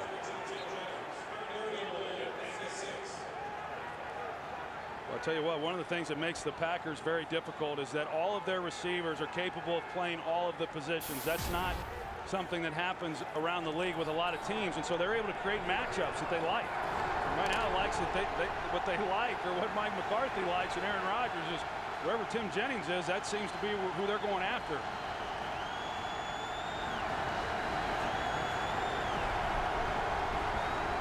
It's 3rd down and goal. Rodgers nowhere to go with it until now, and he's picked. A Urlacher. Rodgers in a foot race. Urlacher tripped up.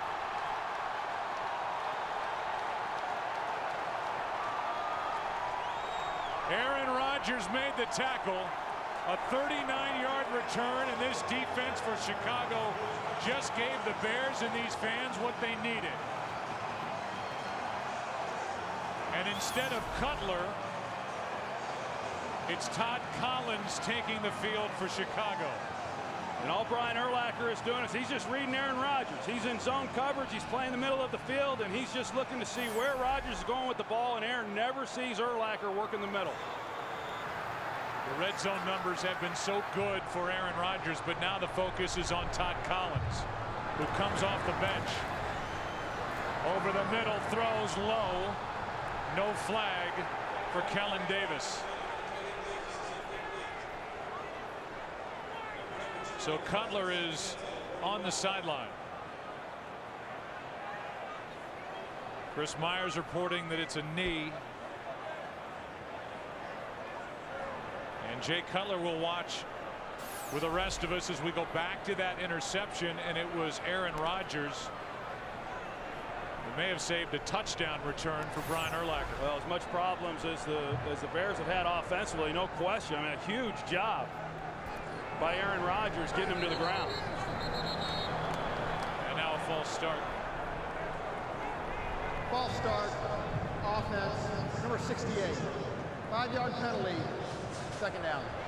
Let's go down to the field and Chris Myers. Chris. Joe, the first smile from Jay Cutler came on that Urlacher interception, first smile of the day, but officially it is a knee injury and questionable for Jay Cutler the rest of the way. For a Bears offense that so far has had 7 possessions, they've punted it 6 times and turned it over once. Well, there's nothing there by watching Jay Cutler to suggest that he's going to be coming back into this game. They say questionable, I understand that, but the fact that he's not trying to keep it warm or do some movement on the sideline, I think his afternoon's over. Second down and 15 now with Todd Collins. He is hit as he lets it go. Incomplete. It's 3rd and 15. Todd Collins during the regular season was 10 of 27. No touchdowns, 5 interceptions, and threw for just 68 yards. And overall, in a 16-year career, he's 10 and 11 as a starter. His elbow is hit by Cullen Jenkins on that last pass. And if he doesn't get any better protection than what he had there, it's going to be a long afternoon here in the second half for him as well. Cullen Jenkins, we've seen a number of times. That time the Bears had 2 guys on him, Olin Kreutz included, and he went right through him. Collins out of the shotgun on 3rd down is picked off by Collins.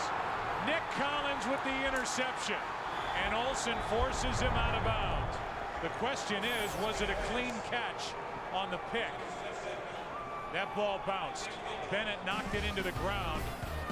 That's got to be challenged by Lovie Smith. We'll take a break here at Soldier Field.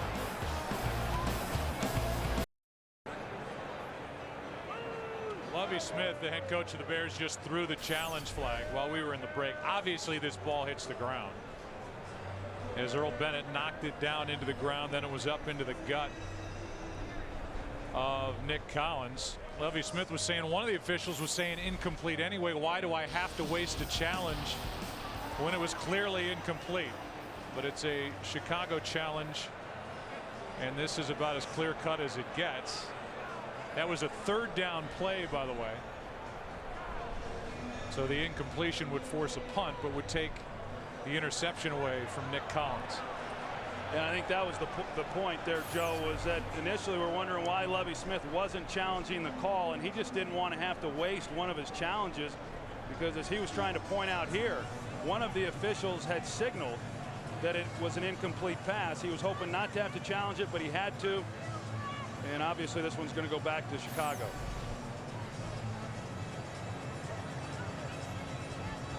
So now the Bears, who have been overwhelmed on offense by this Dom Capers defense of the Green Bay Packers, have to go to their bench and call on Todd Collins.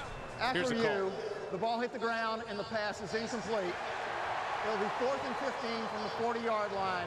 Clock's correct. There is no charge timeout for Chicago. So the first challenge of this game is successful. Was challenged by the sideline, and it's Lovie Smith, so a punt will be coming from Chicago. Yeah, tough duty for Todd Collins, who's been on the bench, probably hasn't had much work here over the second half of the season. Probably very little, if any, this week with the #1 unit, and to try to get warm coming off the bench and have success. But a good job defensively by the Packers after the interception there by Urlacher, and going back to the touchdown saving tackle by Aaron Rodgers. So now Maynard will punt it with Tramon Williams waiting for it. Last possession after the interception by Urlacher, just the 3rd in the career of Aaron Rodgers. This one checks up, and Garrett Wolf downfield taps it. Just a 39-yard punt. Here's the touchdown saving tackle by Aaron Rodgers. Now Aaron Rodgers back to the field after the punt, up by 14. Today's game is sponsored by Visa. More people go with Visa.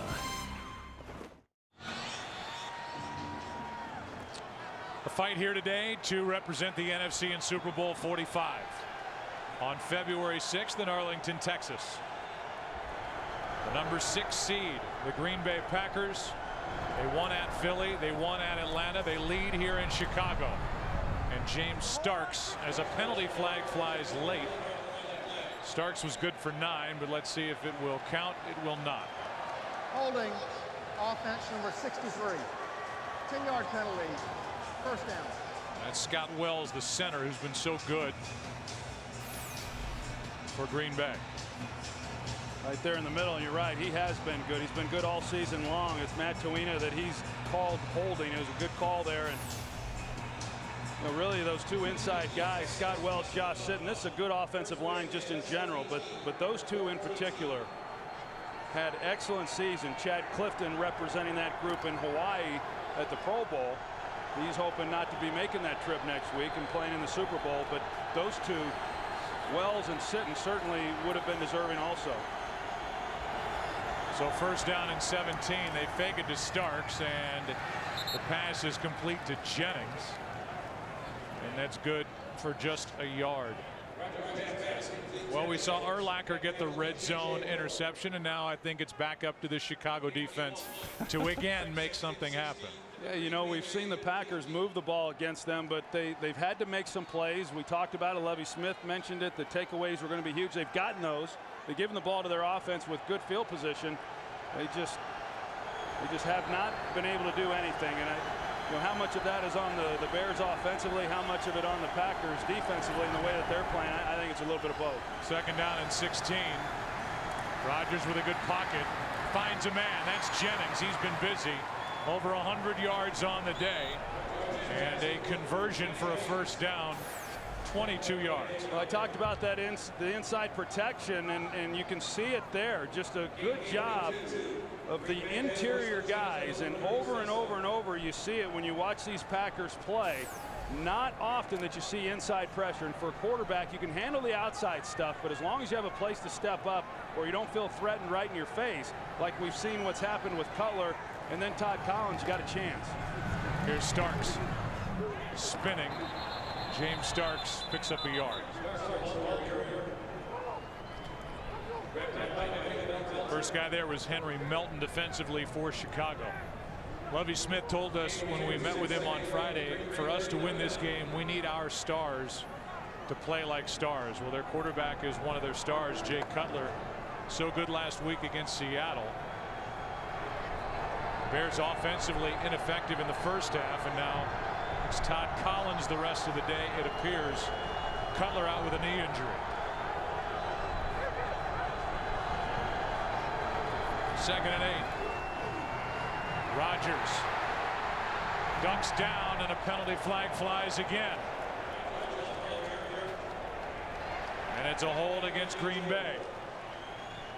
Holding offense number 76. 10-yard penalty. Second down. That's Chad Clifton.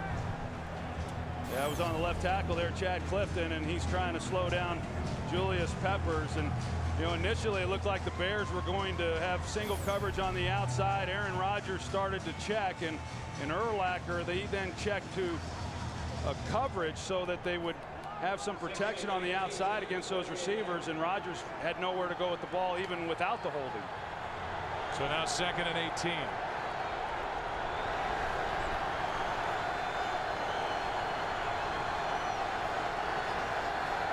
Donald Lee starts this play in the backfield to help out with protection. Peppers with a little bit of pressure, and the pass is complete to Jordy Nelson along the sideline, good for 10. They went after Tim Jennings again. And Jennings again, and now it's you know, 3rd and long here, and you know, for the Packers, who started the game off not doing very well on 3rd down, they have gotten it going here on the more recent 3rd downs. And it's 3rd and 8.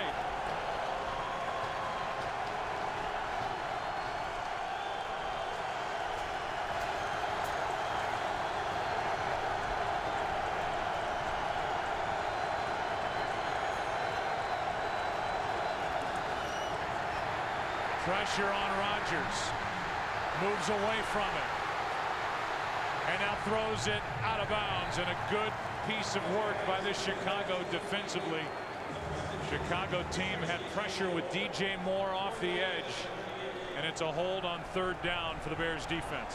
Well, Rodgers was expecting pressure, so he brings him in. You see him wave him in there. He brings in Andrew Corliss to solidify that right side. The problem is they bring DJ Moore off the opposite side. Now John Kuhn, he gets over and picks it up, but he was wanting to hit Greg Jennings over the middle of the field, but Urlacher was able to get underneath it. Mastay hits the punt. A chance for Hester, and he just slides down. There's the footing. Legs went out from under Devin Hester. Any chance for a return was gone with that. Just a 2-yard return. Bears have it down 14. It is the NFC Championship game here in Chicago. There's the weather. Bears looking for their first points, and now if they get them offensively, it'll be with Todd Collins at quarterback. Here's Forte. Forte is brought down by Hawk, but he wasn't alone. Raji was in there, as well as Ryan Pickett. Terry Kurt and the NFL on Fox All-Stars are heading to Hawaii for a Pro Bowl party. The special enhanced broadcast, more Mike players than ever before. Super Bowl week kicks off with the 2011 Pro Bowl next Sunday at 7 p.m. Eastern, 4 p.m. Pacific, only on Fox. And a little advice to all those going over for the Pro Bowl, those players, don't leave early. They kind of frown on that there in New York. Here is a 2nd down carry by Forte. Across the 25, a gain of 8. You should know about that, leaving early.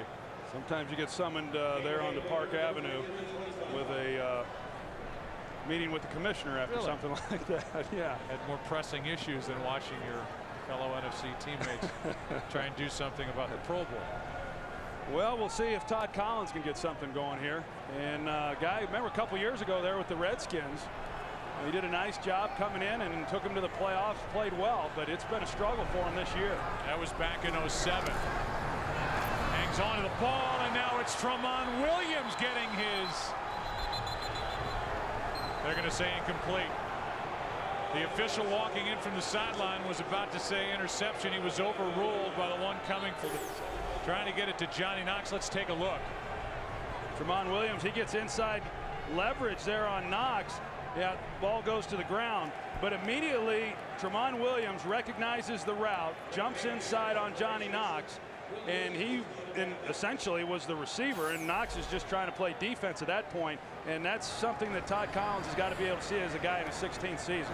So 2 near interceptions for Todd Collins on the last 2 third downs.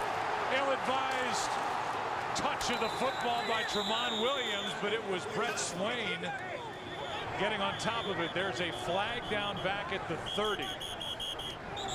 Brett Swain, number 16, was there to save it for Green Bay. But there's a flag down anyway, and an ineligible man downfield called against Chicago.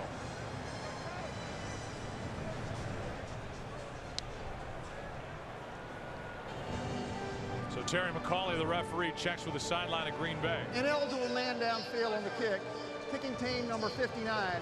5-yard penalty added to the end of the kick. First down. So they add the penalty to the end of that play. Tino Isamoa was guilty of being downfield. We'll take a break. Green Bay has it, up 14.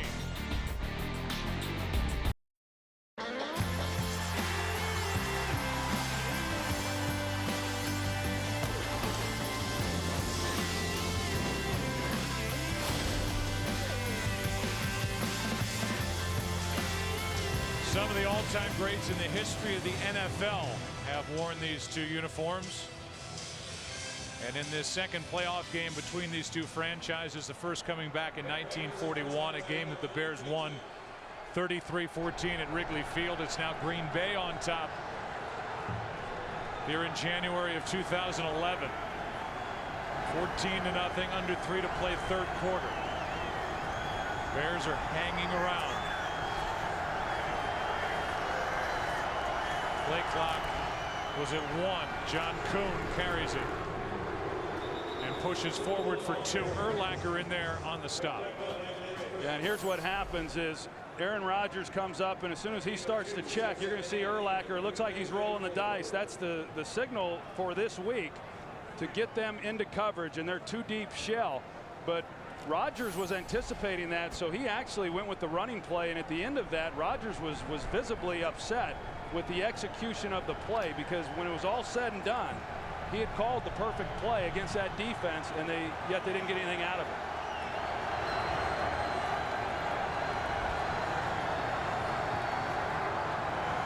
Brandon Jackson in the backfield. He gets it, and Urlacher gets him. A loss of 5. Pretty easy play there for Urlacher when they're unable to get anybody on him.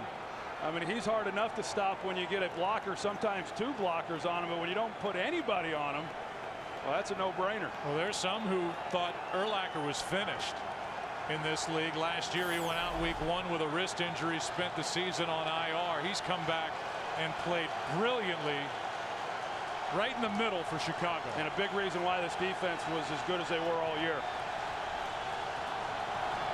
3rd down and 13. Bears need a stop. Rodgers throws incomplete. Pass intended for Andrew Quarles. And it's 4th down. Yeah, you can tell that Aaron Rodgers, I mean, he's a pretty demonstrative guy out there on the field. And, you know, players, when you talk to his teammates, he expects a lot. He expects everything to be executed at a certain level. And clearly he was expecting something far different from what Quarles gave him.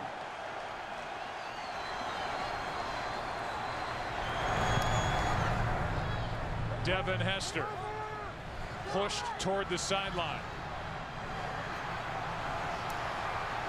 Having to run across the field and was stopped by his teammate. There is a flag down back at the Green Bay 29. Rod Wilson ran into Hester on that return, and now it's an ineligible man downfield against Green Bay. Meanwhile, Caleb Haney. Ineligible man downfield on the kick. Kicking team number 35. 5-yard penalty. Replay 4th down. And if you have Devin Hester on your side, you make him repunt it, which is the Bears' option. But Caleb Haney was about to take the field. 3rd-year pro out of Colorado State, a college free agent. At quarterback, as Todd Collins has struggled and nearly thrown 2 picks the last 2 times the Bears have had it. Let me just say this, Joe, about what's about to happen is special teams coaches, Sean Slocum in this one for the Green Bay Packers, they get a little nervous when all of a sudden you have to punt on back-to-back plays like we're about to see because of the penalty. And so now you've got a coverage unit with the Packers that is a little bit tired, but Devin Hester is not back there to make the return. Instead, it's Earl Bennett. And it's a line drive punt and a beauty. How about the day for Mastay? That was fielded back just outside the 10. Room to run for Bennett, who almost lost the football. Bishop almost stripped him. Francois made the tackle, and a good return by Earl Bennett after a 65-yard punt of 21 yards. Let's go down as Caleb Haney takes the field to Chris Myers. And Joe, that was the discussion on the Bears bench. One of the reasons Haney is in the game, although limited with experience, his mobility, something that Todd Collins lacks, they think can help this offense. As for Jake Cutler, he told the medical staff that he did not know when he hurt that knee. It was obviously somewhere in the first half that has kept him out of this game. Let's go back upstairs. All right, so Caleb Haney, number 12 at the controls. He played this season in relief of Collins. His forte carries it for a first down, a run of 11 yards. Pepra on the stop. Well, you think back to during the regular season when Cutler missed those games and they brought Todd Collins in and he struggled. You talked about some of the interceptions that he threw in that game, and there was a time where Todd Collins then became the third quarterback and Caleb Haney was the backup. Caleb Haney in his career has played in 5 games. He has never made a start in the NFL, and he's completed only 8 passes in his NFL career. Again, it's Forte, Pickett on the stop, and a gain of 4.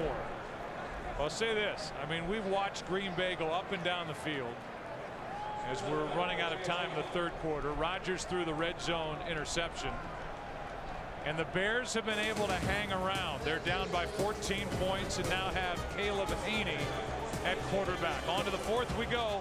Back after this from your local Fox station.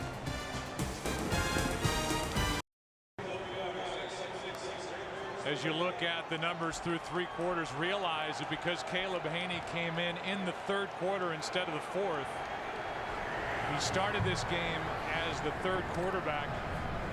Todd Collins and Jake Cutler cannot come back into this game as Forte stiff arms Desmond Bishop, picks up a first down and 8 yards. So right now it's Caleb Haney. Collins is finished for the day, as is Jay Cutler. They cannot come back into this game. Yeah, which is somewhat surprising for the Bears, because had they have waited just basically till the end of the third quarter, Caleb came into the game with under a minute to play in the third quarter, that then they could have at least put Collins back in. But yeah, he goes down, and now they're putting another body back there, but it's not a quarterback. Trying to move this team is Caleb Haney. Moves out to his right, and he is hit hard by A.J. Hawk. A gain of 2. We heard from the sideline and Chris Myers that Cutler doesn't know exactly when he got hurt. And blood on that right elbow. It was a knee injury. I've been checking that out since the first half. He's been riding the bike trying to get loose. He was under pressure by this Green Bay Packers defense, and that's the end of his day. 6 of 14. 2nd and 8. Here is Forte. Hawk can't bring him down from behind, and Matt Forte picks up 11.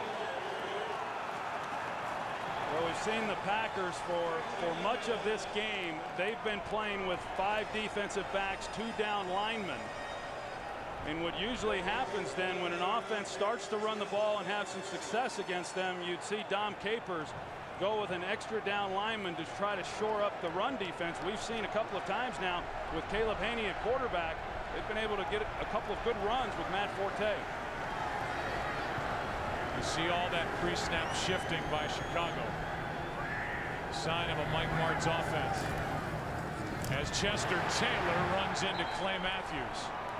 But as you talk about Mike Martz, Troy, you said it earlier, this is not the typical Mike Martz offense. They're just limited with what they can do. And now they seem really limited with Caleb Haney in the game, handing off a lot. Martz, you think, throw it, move the ball, move the chains, and now this is basically a running offense. Well, and it's pretty much was that over the second half of the season. No one ran the ball more than the Bears in this, and that's what they had to do. But yeah, he's trying to protect the young quarterback right now. There's no question. 2nd down and 13. He's going to have to put it up. Haney throws and completes. Knox. Johnny Knox is forced out of bounds Collins inside the 1. Well, it's man coverage. Good route by Johnny Knox. You're going to see he runs a little bit of a pivot route here. He comes out, but the ball's then got to be placed in the right spot. And because it's on the money, it allows Johnny Knox to make the catch, but more importantly, run after he gets it into his hands. Perfectly placed ball by Caleb Haney.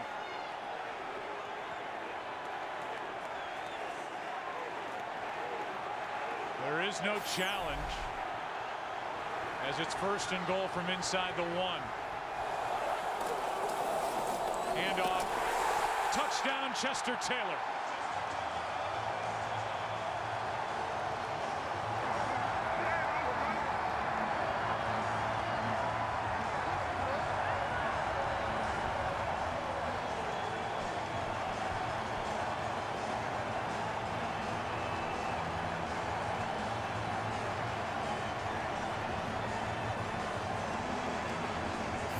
We just saw the first smile on the face of Jay Cutler. He's on the sideline watching Caleb Haney take the Bears down the field and into the end zone. Chester Taylor pounded it in. Things just got a whole lot more interesting. This game just completely changed. It's a 7-point Green Bay lead. With Cutler in the game, 7 possessions, 6 punts, and a turnover. Collins did nothing in 2 possessions. Haney, 1 for 1, 7-point game. Today's game is sponsored by Subway Restaurant. Start the new year right with the Egg White Muffin Melt. And by BlackBerry.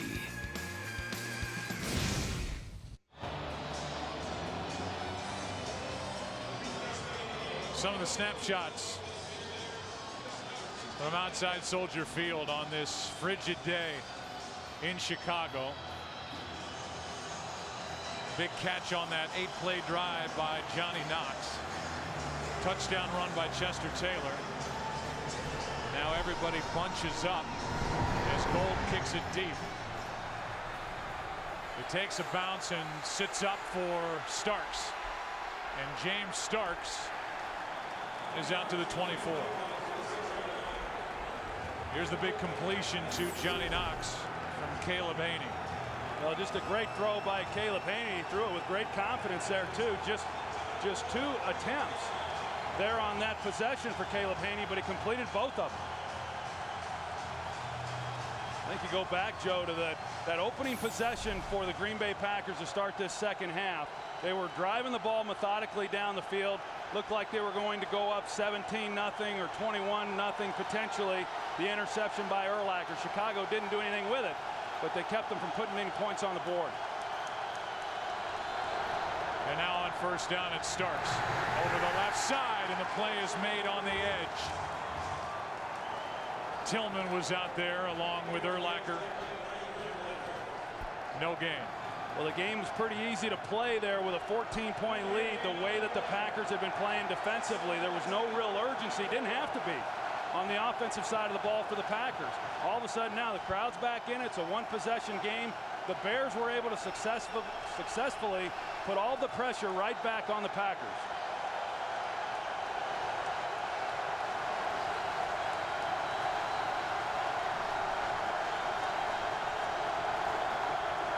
Second down and 10. Rodgers lets it fly, gets drilled at the end of it, incomplete.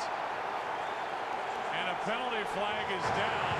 Personal foul, roughing the passer, defense number 90, illegal contact to the helmet. 15-yard penalty, automatic. They get Peppers. Here's a guy, Aaron Rodgers, who's had 2 concussions this year. Well, Peppers comes completely free, and you see the hit right here. He lowers his head, leads with the crown, and it's helmet to helmet. Oh. I mean, he got rocked. Aaron Rodgers got blown up back there, and you see Julius Peppers complaining about the call, but that was an easy one to make. You see him right there. He lowers the helmet, comes in with the crown, and it's a wonder that Aaron Rodgers is even able to get up. Rodgers, who suffered a concussion and with blood on his tongue and on his chin strap. A concussion at Washington, a concussion at Detroit. It's Rod Marinelli, who's a coordinator of this defense, upset, but that was the right call. And now penalty flags and whistles, a false start against Green Bay.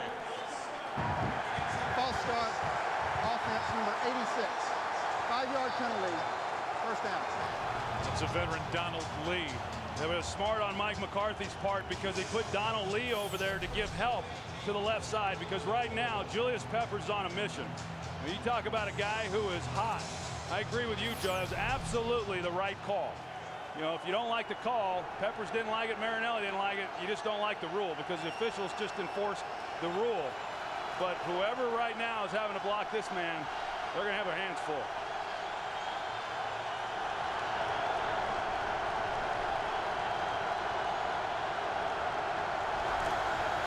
Blitz, Rodgers keeps it, throws it, incomplete. And a penalty flag as Driver was the intended target. And there's number 26 again, Tim Jennings.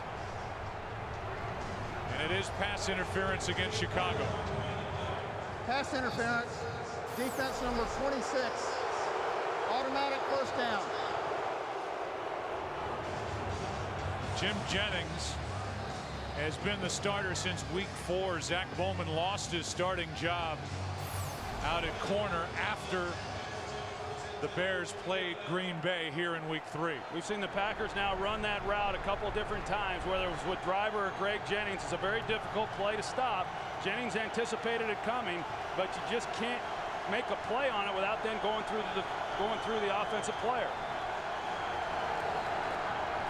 Rodgers keeps it again. Peppers is coming, dropped off to Kuhn. And John Kuhn takes it to the 45. A gain of 6, DJ Moore on the stop. Chad Clifton, this time he does a pretty good job on Julius Peppers, doing everything he can to try to get home on the previous play with the pass interference to Tim Jennings. Julius Peppers just launched Chad Clifton. But on that last play, what we saw was after getting the pass interference on Tim Jennings, they came right back with the double move on him, the exact same route, but Jennings was playing soft enough not to give anything up. Second down and 4, delayed handoff Starks.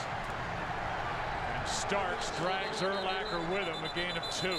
So now third down coming up. Yeah, and a huge third down here because, you know, as we saw with the offense going down and making this a 7-point game, you know, this defense can't give up what the offense was able to get by giving up points then on the very next possession here to Green Bay.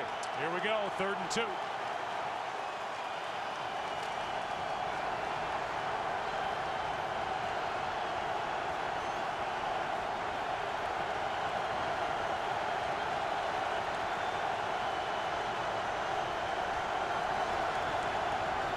Rodgers, quick throw, Corliss, incomplete. Looked like it went right through his hands. Come with the slants, and you're right, it went right through his hands, Joe. Not an easy catch to make when you're that close to the quarterback. The ball is coming in pretty good, but one that clearly he should have been able to catch. And regardless of how it happened, a nice stop then for the Bears defense. Devin Hester waits. Maste, who's had a good game, end over end, hangs it high, and it is in play and tapped down inside the 5 by Jared Bush. The two officials get together. Was Bush at all on the goal line? Did he reestablish? And the discussion continues. Now they're saying it's a touchback.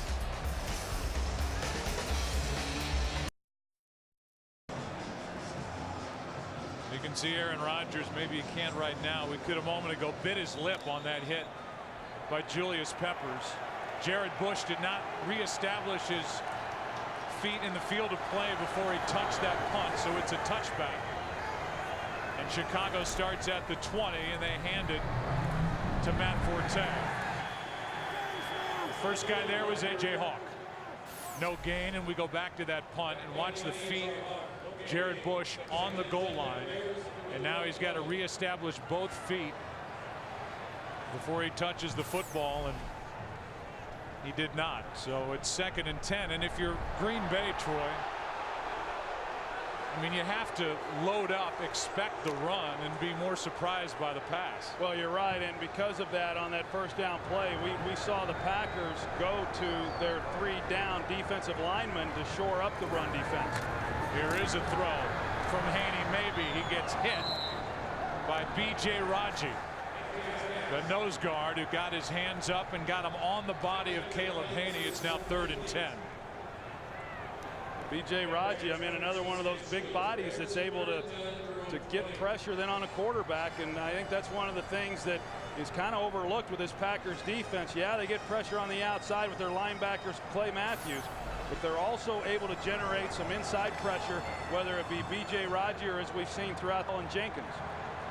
Chicago 0 for 8 on 3rd down today.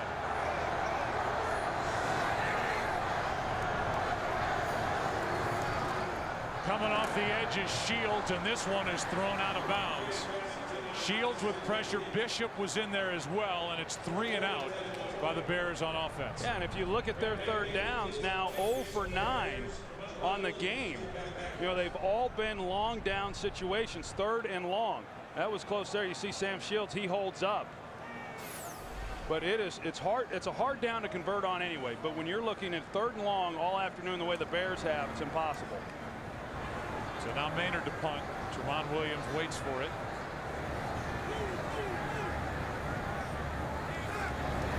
Eight and a half to go. That just goes nowhere.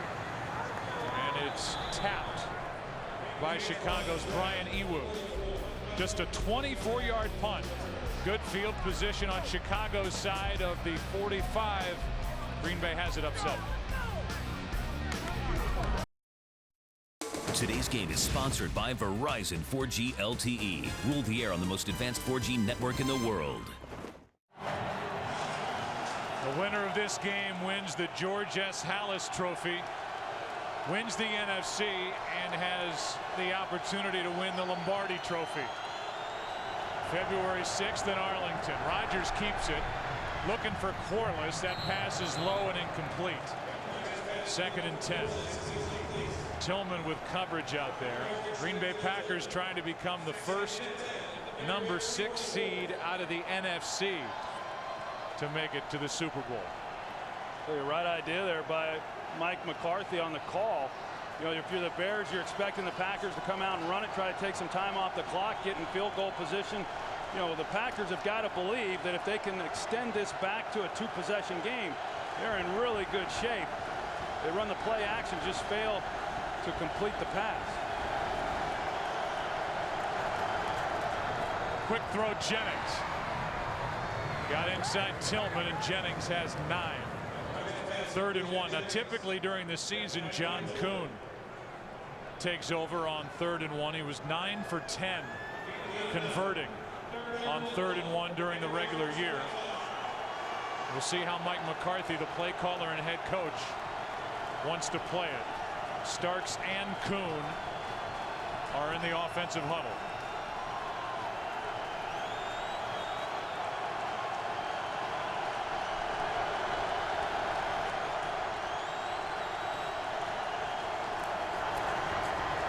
Rodgers keeps it and throws low for Crabtree. So with 7.5 to go, it's a 4th down for Green Bay. Well, you got to credit Adonijay for that play there, because Adonijay comes up the field and, you know, he at least forces Rodgers to get the ball out quicker than what he wanted. Crabtree open on the route, and a ball that still you see Aaron Rodgers make all the time, but enough pressure by Adonijay forces a poor throw, and a great stop, great defensive series there for Chicago. The drive that started at the Chicago 44. Mastay angles it, and this one hops out of bounds. Mastay, a first-year pro out of Kentucky, has been outstanding. The incompletion on 3rd down. The frustration. Bears have it, down by 7. What's happening to me?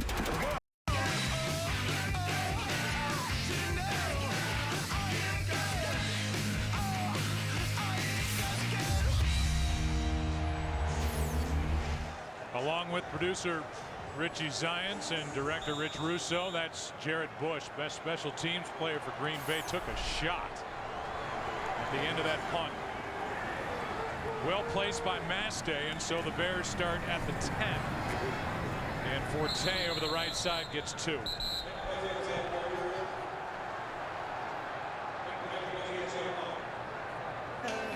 Super Bowl Sunday, going to be a good night for the Bridgestone Super Bowl 45 halftime show starring the Black Eyed Peas, Sunday, February 6th, only on Fox.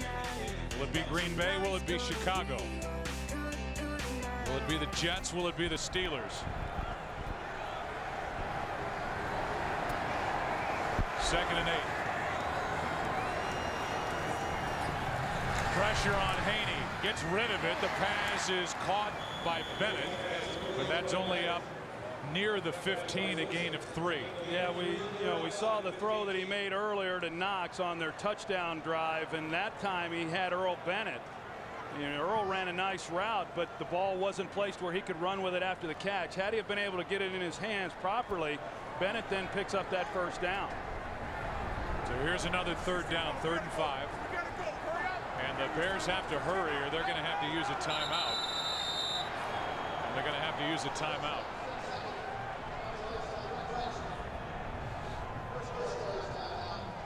You know, the interesting thing in this game coming in, all the talk about Aaron Rodgers, the offense. We were there when they played in Atlanta and rolled up the Atlanta Falcons. When Aaron Rodgers isn't Aaron Rodgers and the offense isn't doing it, they have the ability to rely on Dom Capers and this defense to get the job done, and that's what's going on right now.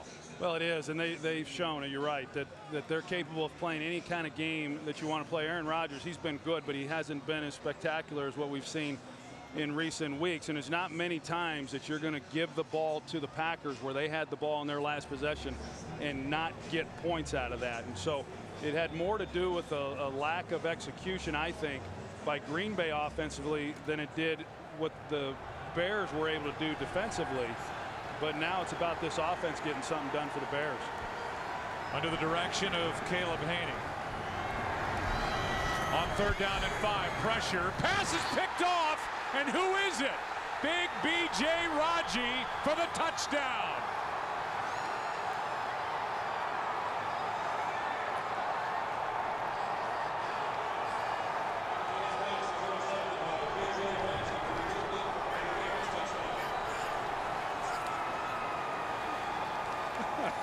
B.J. Raji, 338 pounds, stepped in front of that pass. What's he even doing in that position to make the interception? Well, they run a zone blitz, and they drop B.J. Raji. He's dropping into coverage. Normally, that guy is just going to occupy some space, but B.J. Raji looked like he had been studying a little film and knew exactly where to go. Not only did he know where to go, but he knew how to celebrate. And it's the first career touchdown on the heels of the first career interception for B.J. Raji. There he is, right in the middle. He starts up like he's on the rush, and then he drops underneath. Now, he doesn't just drop straight back. He drops out expecting the slant route. Look at him there. You know, when he lines up at fullback, and blocks down around the goal line, he says that the Bears had the fridge, I'm the freezer. Well, I don't know what he calls himself when he's doing things like that defensively. You got to be careful with the football, and Caleb Haney knocked it out just after B.J. Raji had crossed the goal line, and now B.J. Raji puts on a little bit bigger belt than Aaron Rodgers typically puts on. That's a big boy belt. He's not buying that one in the boys department. And so there's Aaron Rodgers, who leaps over on the sideline, and it's been a frustrating day with a quarterback rating in the 50s. But here's a guy in Aaron Rodgers watching big number 90 B.J. Raji, who we had a chance to talk to yesterday. Real engaging guy, went to college at Boston College. Last year they had him an end. They moved him to nose tackle, and he has really blossomed here in the second half of the season. He's been great. Sure has. Talked about playing there in Boston College and watching the New England Patriots, and became a big fan of Vince Wilfork. And I'm sure Vince Wilfork's at home right now, and he made him proud there. Here's Davis on the return. Rasheed Davis brought down by John Kuhn. return of 16 yards. First there was the fridge, and they always talked about, yeah, he's big. I mean, they didn't come any bigger, but he had great feet. And he plows it in for a touchdown against the Green Bay Packers. Here's B.J. Raji, who has called himself the freezer after blocking short yardage. And we've seen that dance before this postseason. I can't even begin to tell you how many times in a practice when I was playing, the big guys like that would practice what their end zone dance would be if they ever had the opportunity. He's been spending a lot of time perfecting that one. Brother, a collegiate basketball player at Boston College. What a moment. Haney rolls out, throws, hits Olsen. Such a factor last week, not much of a factor so far today. Good for 13 yards. Bishop on the stop. So much for being able to protect Caleb Haney and kind of keep things in normal down and distances as a play caller. Now they've got to get into this no huddle, and something that I'm quite certain that Caleb Haney has not run much of. That was the first catch for Olsen. Here's a big hit. Completion of Bennett. Pepra made the stop. 2 straight completions from Caleb Haney with under 5.5 to go in this NFC Championship game. 2nd down and 3. Forte in the backfield with Haney. Blitz coming. Forte has to spin to make the catch, but he's got a first down brought down by Matthews. You know, sometimes for a young quarterback, you get into this type of situation and it happens so fast and you're getting plays run. And you don't have time to do a lot of thinking, and sometimes then you just start reacting and you tend to play maybe a little bit better and get a little freer with some of your throws. Haney goes to the sideline for Bennett, and now he stays in, and a quick score from Chicago.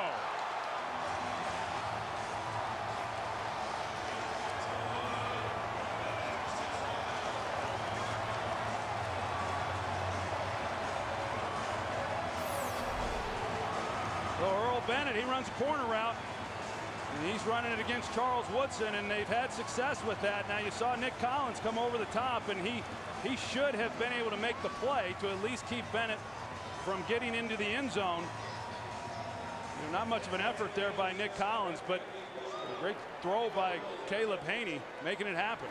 That touchdown drive took 81 seconds, and so Chicago's still in it. Down by 7 with 4:43 left in the game. And Earl Bennett, who had 3 touchdowns during the regular season, has his first of the postseason right here. It's just a nice job by Caleb Haney. Caleb Haney giving his guy a chance. You know, when Earl Bennett did not play the last time these two teams met, they really felt that they could at least get him going a little bit, and they liked some of the matchups on the inside, and Charles Woodson knew that, you know, Nick Collins was a guy who he was going to be getting help from the safety position, and yet he just fails to make the tackle. But we saw the expression there by Aaron Rodgers, and you know, that's not fun when you've got a 2-possession lead and then all of a sudden you give up a touchdown like that quickly. And now Aaron Rodgers knows that he has to continue to come out and make plays on the offensive side of the ball. Yeah, right now you've got a hands team out there for Green Bay, but with this much time left and 2 timeouts, certainly Chicago, if they want to, can forget about an onside kick and just kick it deep. But Green Bay is prepared for an onside kick if it does come. I think they kind of like the Bears, that is what they did last time. They showed that they may go with an onside kick and then kicked it deep and covered it pretty well. And I think that that's what they're going to do here with this much time on the clock. I think they should kick it deep. They've gotten away a couple of times giving the ball to Green Bay with great field position and not giving up points. But I wouldn't test that here. They just dragged Kellen Davis off the bench. Chicago did late. One of their tight ends, number 87. Charles Woodson is waiting deep.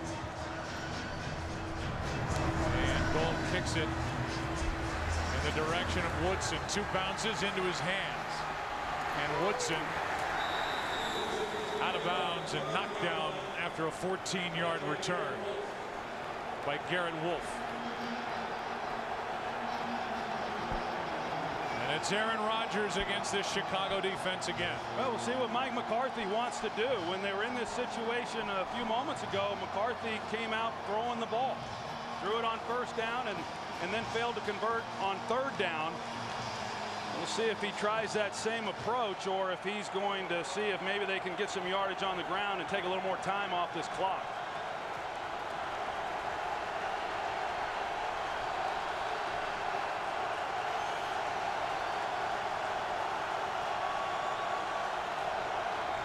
They do hand it off to Starks. And Corey Graham came in to make the stop. Tim Jennings was there as well.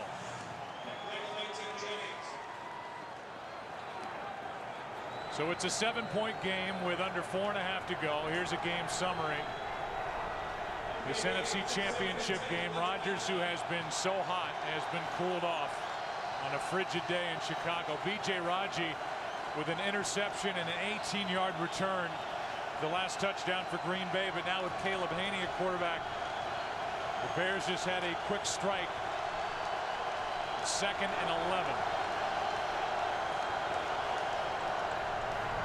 Starks again. Starks is knocked down by Manning. Well, the Packers come out, as you would anticipate, trying to run the ball. Chicago expecting that. We saw Corey Graham come up and make a play on first down, second down. They bring up Daniel Manning as the extra guy. And now yet another big third down.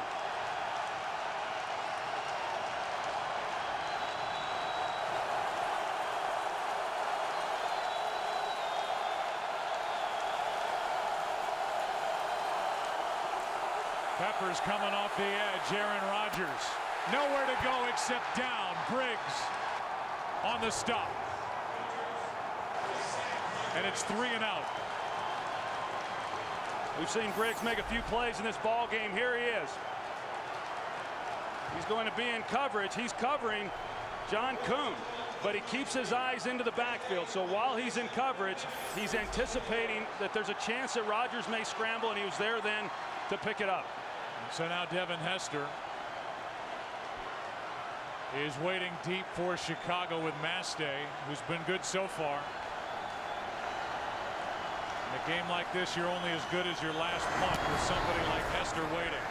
And Mastay hits a booming punt, driving Hester back, looking for a block, and Devin Hester won't go far. Brandon Underwood downfield to cover it, and that was well executed by this Green Bay punt team. 56-yard punt, just a 9-yard return. Again, the Bears have never won a postseason game when trailing by more than 7. They trailed by 14. It was 14-0 at the half. 2 timeouts left, plenty of time. 2 minutes 53 seconds, starting at their own 29. Haven't seen a lot of blitzes from Dom Capers here in the second half. Young quarterback, just under 3 minutes to play, 1 possession lead. We'll see if he comes after the young guy. Haney gets away from one. That pass was in and out of the hands of Forte. Incomplete. B.J. Raji, who has that interception for a touchdown with pressure on Caleb Haney. Well, he did too. You don't have to bring extra defenders when you're getting the pressure that B.J. Raji got on that last play.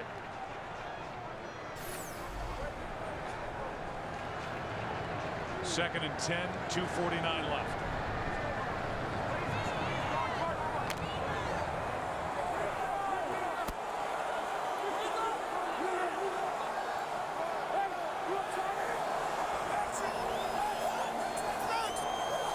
Haney juggled the snap, throws to Forte, who's wrapped up immediately by Nick Collins.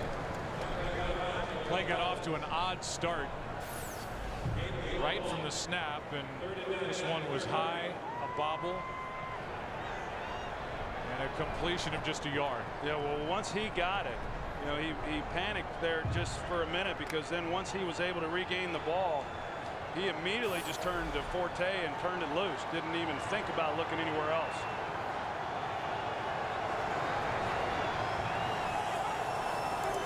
Blitz coming off the edge. Haney steps up, Throws and completes to Olsen for the first down. That was all Caleb Haney. Well, it sure was. And Dom Capers, as I said, we hadn't shown a lot of it here in the second half. They come with the Sam Shields blitz off the corner again, but because he's coming from so far, you know, he's not going to be able to get home, but he steps up and he delivers a heck of a throw there under pressure. And the first third down conversion for Chicago. They're 1 for 11. Haney in trouble, throws incomplete. Packers want an intentional grounding call. The officials talk about it. Haney's trying to say there was a receiver in the area. And they're going to throw a flag for grounding. Well, here's Greg Olsen. He got tripped up. Offense number 12. 10-yard penalty, loss of down, third down. I don't know about that. I mean, I saw the one receiver. I mean, clearly he's getting the ball out of his hands, but a lot of times they'll give the benefit of the doubt there to the quarterback. But there was a receiver who was coming into that vicinity. You see right here. I think that's a stretch. Well, but either way. But I'm a quarterback. Yeah, I know. I was going to say. I mean, it's you always side with the quarterback. Don't you look at me, Pereira. That brings up second down and 20. Haney using his legs. Now Forte hangs on to the ball. Boy, Shields has played a nice game. A pickup of 10 with 2:20 to go. Shields on that tackle. Shields has had a nice game. He's had a nice year.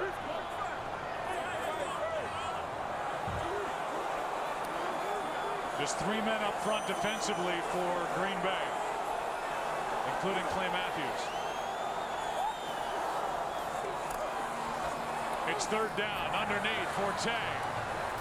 And Forte is brought down short of the first down. Robert Francois was in on the tackle with Woodson, and we're at the 2-minute warning. And it'll be fourth down for Chicago when we come back. The Chicago Bears during the regular season were 13 of 27 on either 3rd and 1 or 4th and 1. There is no bigger 4th and 1 than this. A chance to keep their hopes alive. Down by 7.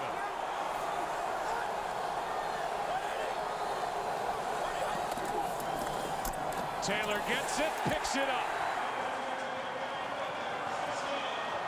And a good job by this Bears offensive line.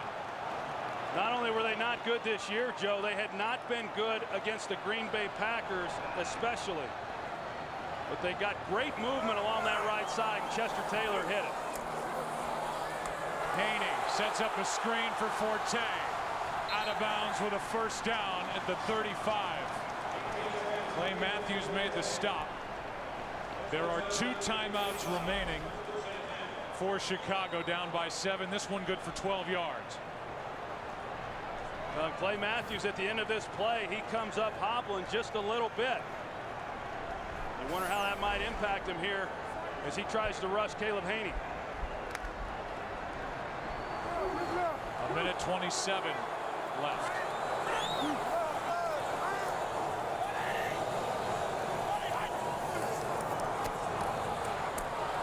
Haney buys some time and now throws it out of bounds outside the pocket, getting it past the line of scrimmage with pressure from Cullen Jenkins, B.J. Raji, and 2nd and 10.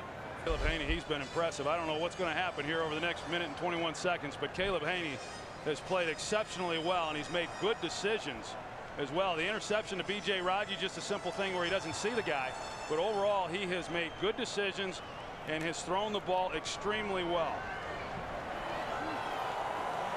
I got you covered, good, yeah.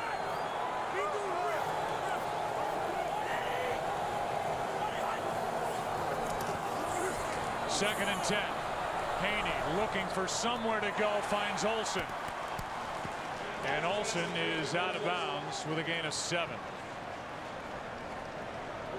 Because the Packers only rush 3 guys, it then frees up right guard Roberto Garza to help out Jamarcus Webb with Clay Matthews.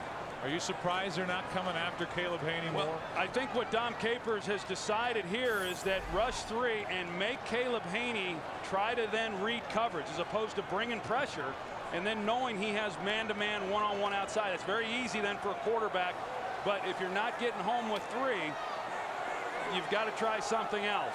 I would expect Dom as they get closer to bring it. And now whistles stop the play. Chicago. Snap. Second charge timeout. Chicago. With the clock stopped, they have to use their second timeout.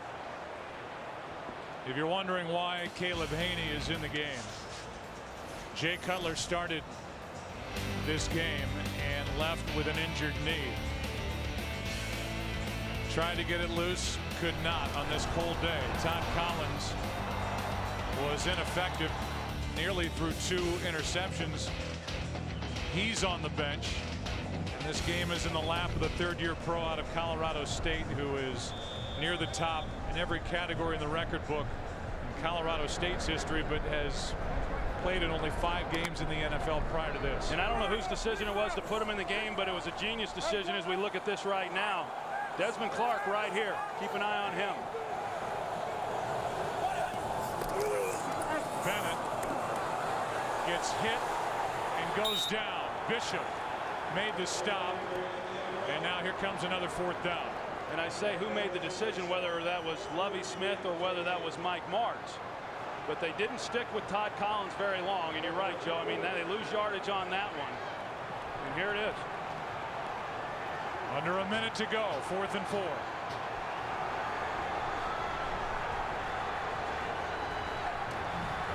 Haney over the middle, picked off by Shields. And Shields takes it the other way. The Green Bay Packers are going to ride to the Super Bowl on that. Trying to force it to Johnny Knox, and Sam Shields picks it off. His 2nd of the game.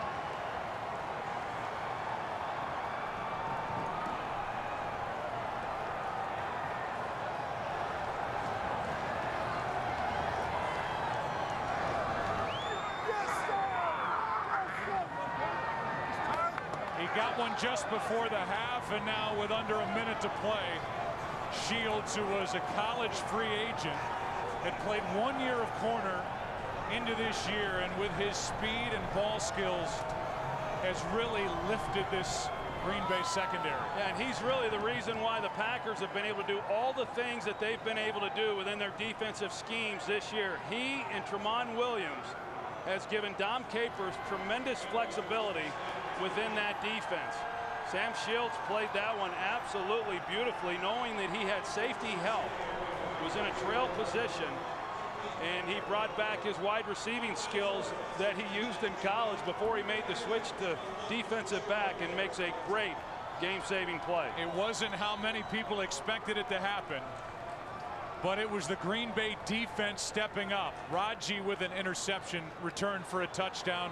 Shields with 2 big picks, and the winner of the George S. Hallis Trophy, the Green Bay Packers, the first number 6 seed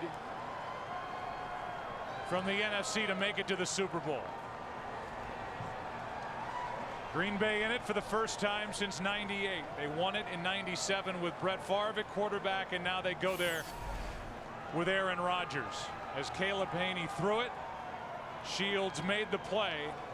And the Green Bay Packers on the road against their rival, a team they've played for 90 years, with Mike McCarthy begging Sam Shields to get down. The Green Bay Packers beat their rival, and off to the Super Bowl they go.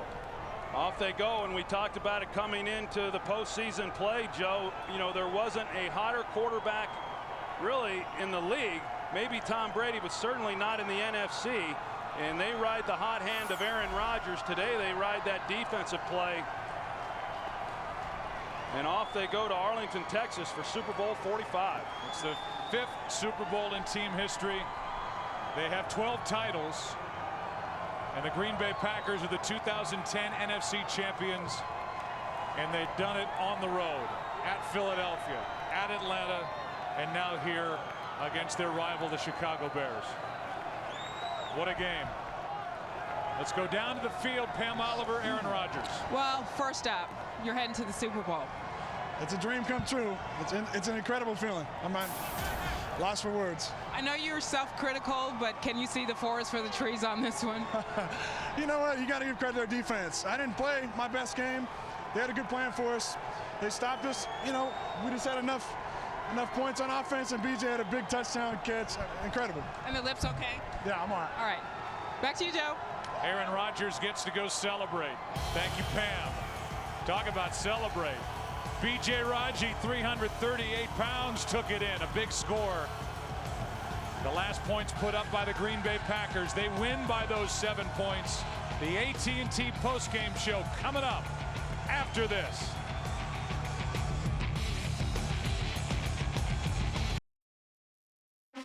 Welcome to the AT&T postgame show.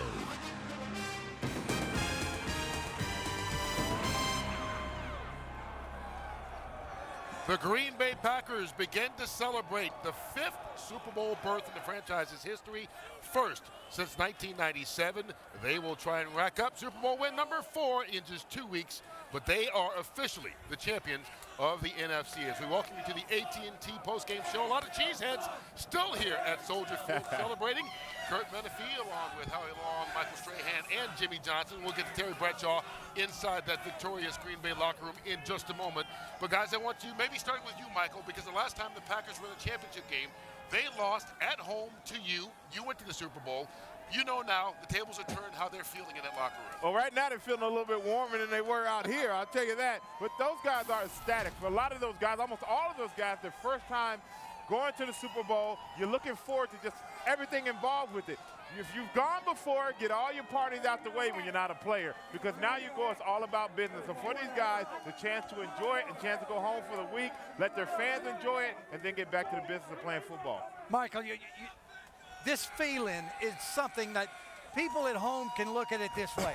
Whatever profession you're in, all of a sudden you know that you're the very, very best. The best at something, the best at your profession, the best doctor, the best lawyer, whatever it is. These players know that they're the very best in the National Football League. I think about all that Aaron Rodgers went through during that awkward transition from Brett Favre to him as the quarterback of this football team.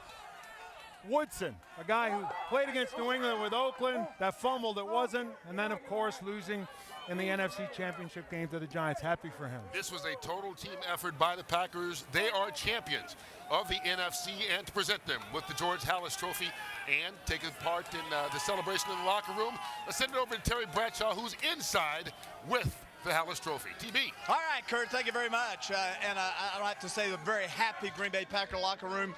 They've redone the George S. Halas Trophy representing the winners of the NFC champions. That would be the Green Bay Packers, none other to present this. Why not give it to a great Hall of Famer defensive end for the Green Bay Packers?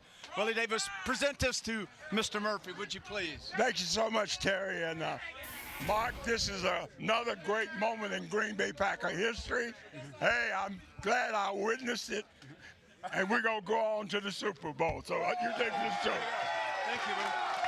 Well, thank you, Willie.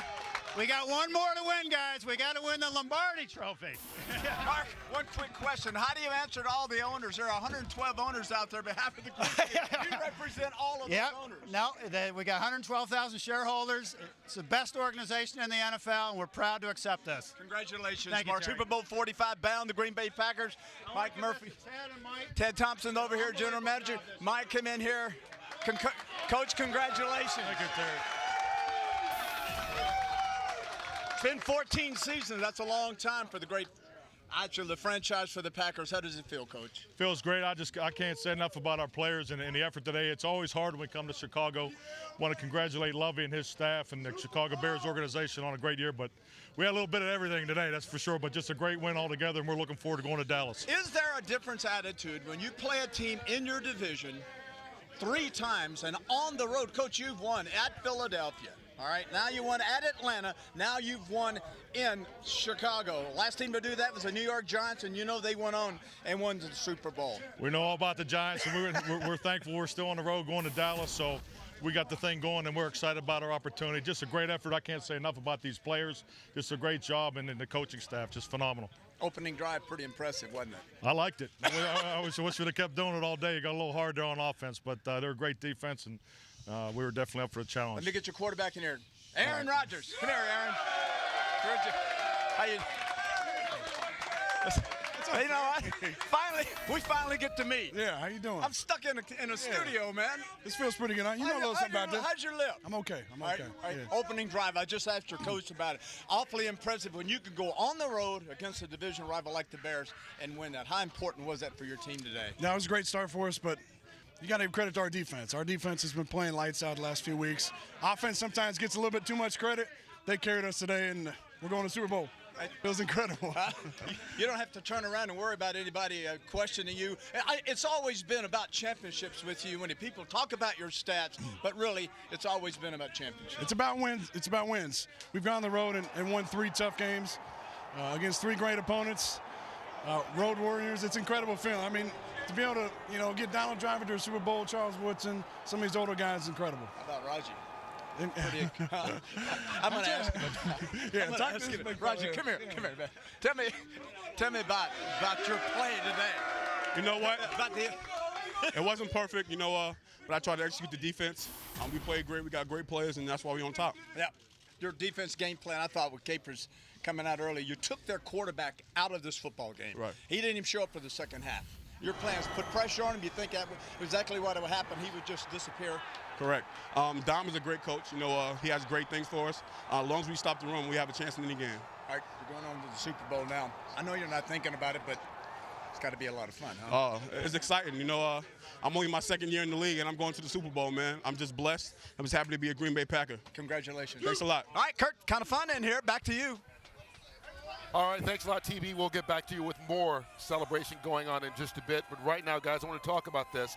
And this defense showed up big today, but it always goes back to the quarterback. And if you've ever been around Aaron Rodgers, from being drafted 24th when a lot of people thought he might be the #1 pick, he showed class in that. For taking over from Brett Favre, and then Favre saying, I want to come back, he showed class in that. I think his teammates have kind of rallied around him to get to the Super Bowl, and now they've done that, Jimmy.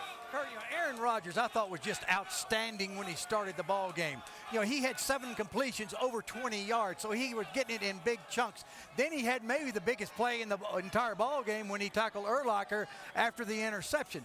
Now, he got banged up, and I didn't think he played as well there at the end, but the defense took over, and the defense has been strong all year long. Dom Capers done a great job with that defense with all the different packages.